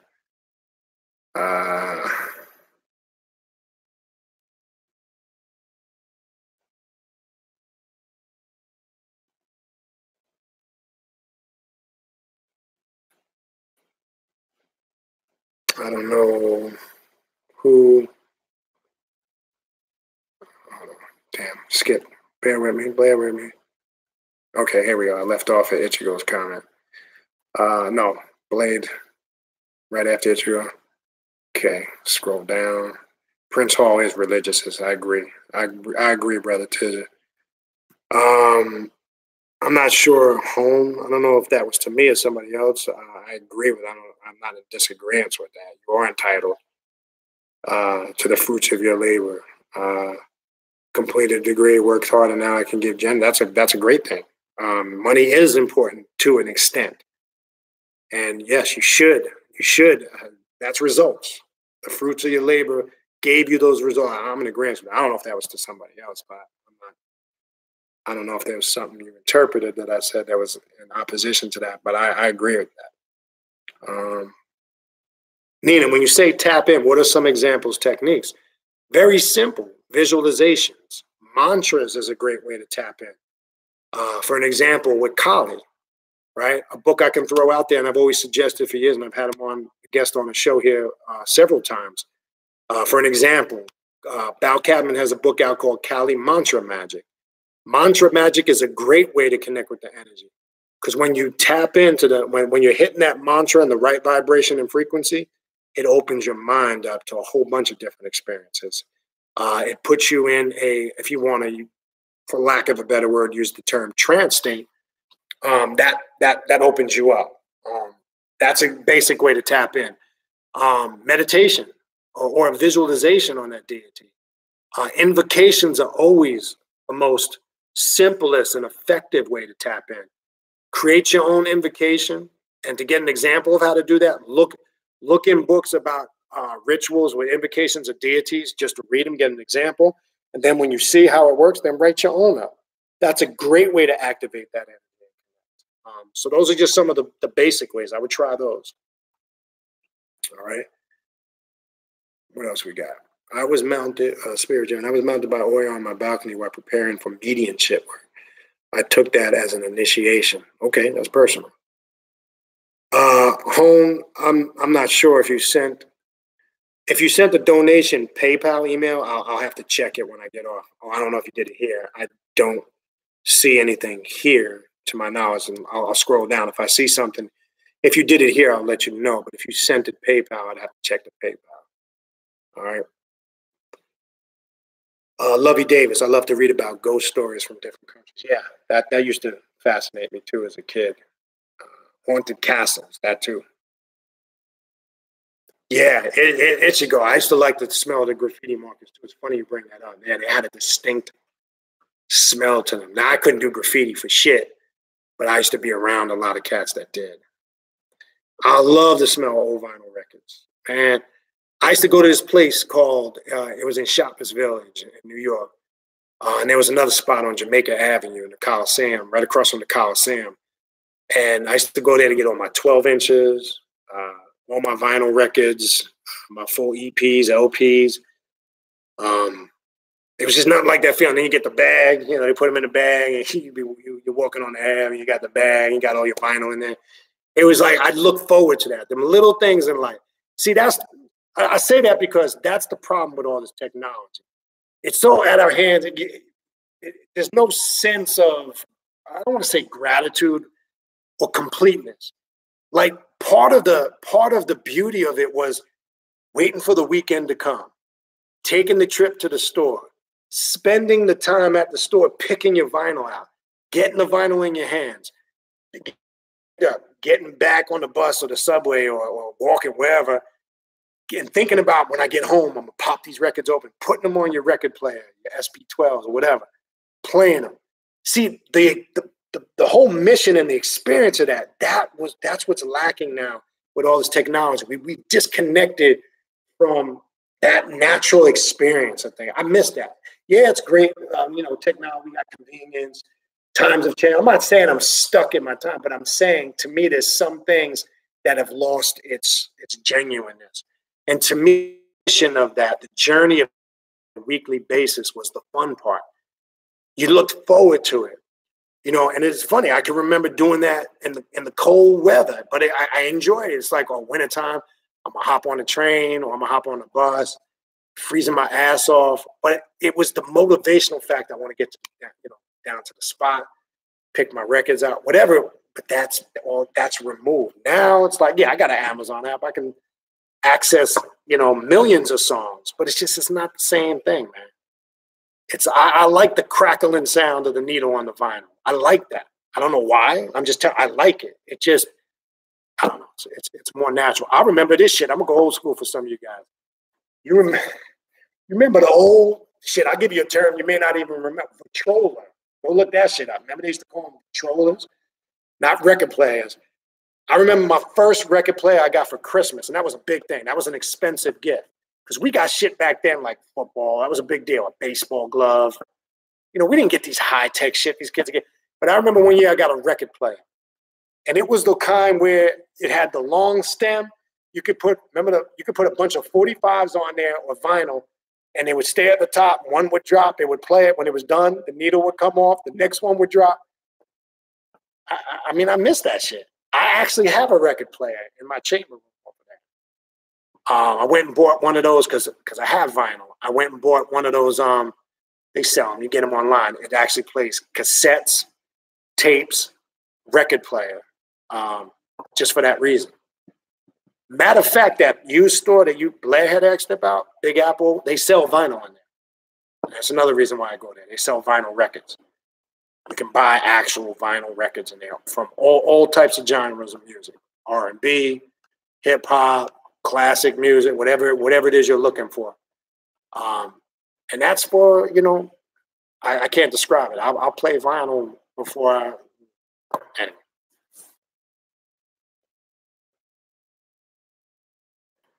All right. What else we got? Home. Again, if you did it down on the bottom, I didn't see it. So I don't want you to think I was being rude. Oh, I see it right there. I'm sorry. In the pink. My bad.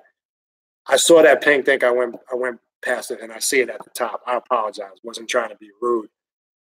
Definitely greatly appreciated. So my bad. I apologize. Definitely wasn't trying to ignore you.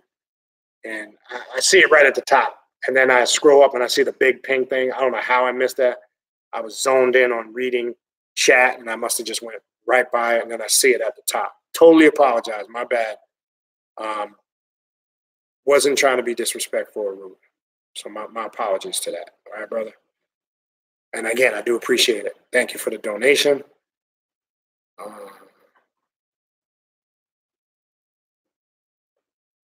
No, I don't think Home. I feel what you're saying, spirit driven. I don't think he meant it for the recognition. It is disrespectful.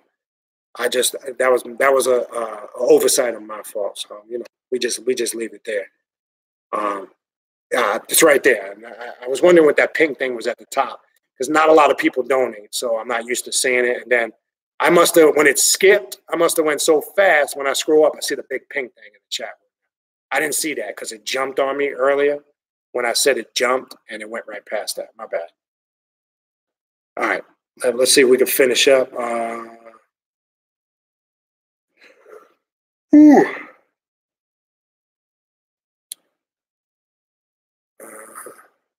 else we got?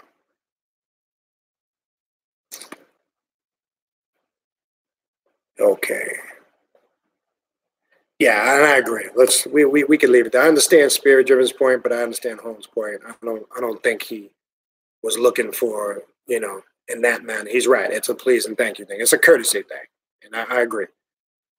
Again, that's my fault. I want you guys to start arguing over that. That was my oversight, my fault. So let me take ownership for overlooking that. You guys don't need to debate about that. So again, appreciate the support and Spirit, I understand your point. I appreciate your perspective, but I honestly believe I don't think he was coming from that point. All right, what else we got? Yeah, it is. It's been twitching, actually. It started in the beginning. I don't know if you guys noticed in the beginning, it was pausing and freezing. Then it stopped. It could be the connection. And then it's actually jumped a few times, the chat. It's kind of just, I've lost my spot 3 times already tonight. It happens sometimes. Sometimes it's just a connection. All right. All right, what else?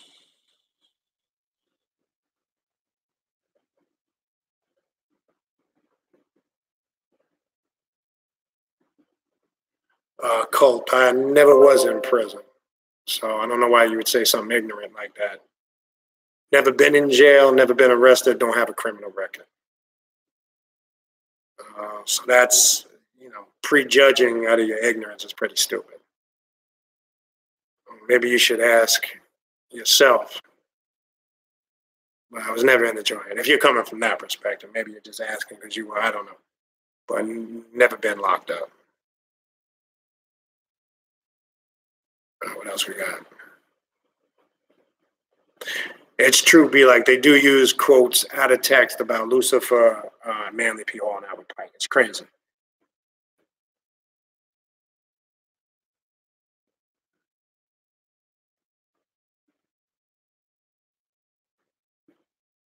What else we got? Ichigo says, as a kid on the toilet, I would read. Yo, Ichigo, we got to link up, man. You're a funny ass dude. I would read shampoo ingredients. Always knew it was something out of whack about those 20-letter words. That's some funny ass shit. You know, man, you remind me of my old school record store missions when hip hop was real. We just did a show on that on Brother Ravana's channel on Sunday night. So check it out. We're gonna be doing some fun shows with stuff like that. But man, we were talking about all that stuff last night, man. Good stuff.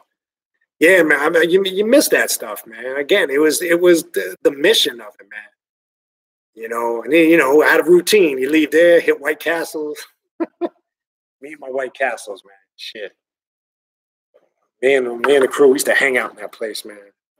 It's just, like I say, it's the experience of it. Going through that was part of the whole experience.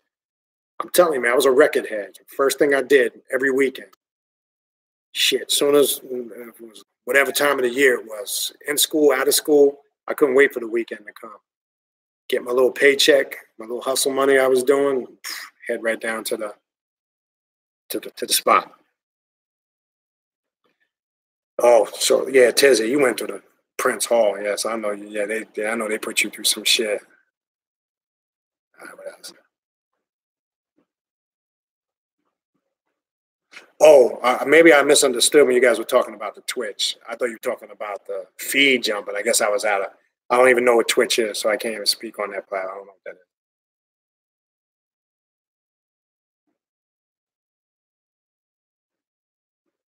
Nick, I have heard of people being initiated in the spirit world through dreams. Now that's personal. If that's happened to people you know or yourself, that's fine. I think where it can become an issue is, and I'm not saying if that's happened to you or somebody else. I have seen other people before try to convince others of that and accept it. That's where it can become a problem. It should speak for itself based on your actions. But yes, I have heard of that.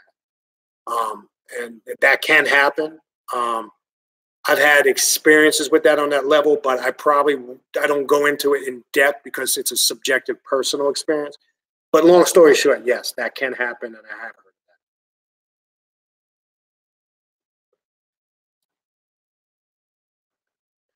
that. All right, man, you'll leave the brother home alone. I think we squashed that. I know this stuff was probably put in earlier. Again, I appreciate you guys, ritual spirit and all that. You know, trying to come from sincere intent, but I don't believe the brother was coming like that. All right, and I know this probably was typed in earlier. But anyway, that was my oversight. Let me take credit for that fuck up. I don't want you guys going back and forth about it. It's pointless. That was my fuck up. Let me take ownership of that. All right. What else we got? Yeah, hip hop and the occult. Check it out. Be like water. I think we're almost at the end. Damn, every time I think I'm at the end. Brother Beanie, have you ever fucked with 48 Laws of Power by Robert Greene? No. Somebody sent me a PDF of it. I've never got around to reading it, but you just reminded me to actually get in, check it. I have it somewhere. I have not. I'm not going to lie to you, so I don't want to speak on it. I have not looked at it in depth, so no.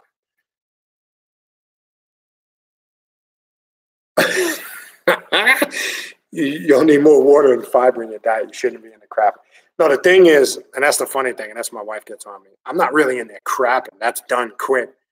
It's just that gives me the justification to stay in there. Because she'll hear the YouTube or she'll hear the, you know, something playing. I'm done in 5-10 minutes, but I'm just in there. All right. Angel says good night. We're about to wrap it up in a minute, Angel. Good night, brother. We're gonna talk soon, and yeah, we're gonna have our thing on the 9th. All right. What else we got?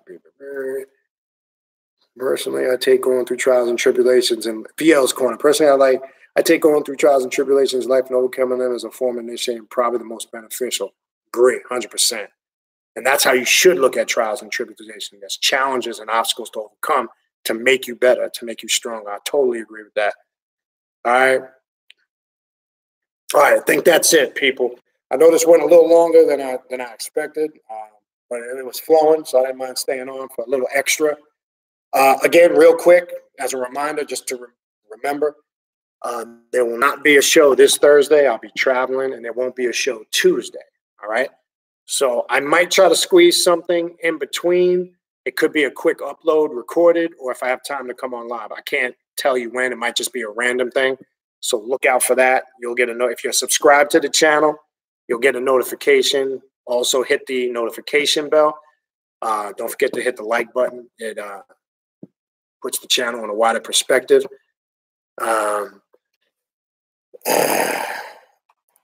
Again, if something comes in between this week and next week, it'll just pop up. So nothing Thursday, nothing Tuesday. We'll officially be back on Thursday the 10th, right? Again, to stay up on the upcoming lives, I post them here in the community section or videos. I also post them on the Primordial Chaos Instagram page. Check that out. Follow that. You can stay up on everything that we're doing. And on Primordial Chaos on Facebook. Remember, we got the event at the end of the month, 25th to the 27th. If you would like to come to that event, 3-day event, send me an email. I'll show you how you can register for it. Remember, I'm going to be doing a private class on Lilith, Saturday, November 2nd, from 3 to 6:30 p.m. Eastern Standard Time. If you want to sign up for that class, send me an email, and I'll send you the information on that. If you need a reading, a spiritual reading or consultation, send me an email. Put in that email the days and times you're available and what you would prefer, a reading or a consultation. Other than that, I think that touches on currently what's going on. That's pretty much it. So I'll see everybody maybe throughout the week, if not for sure, on October 10th. We'll have another round of guests coming up. I'm going to reach out to Val Cadman, Dr. Bynum, Father Sebastian, try to get those guys back on and go through another cycle of building with those guys. Then we'll go from there. All right. So peace to all the gods and goddesses on the path doing the work. We'll talk soon.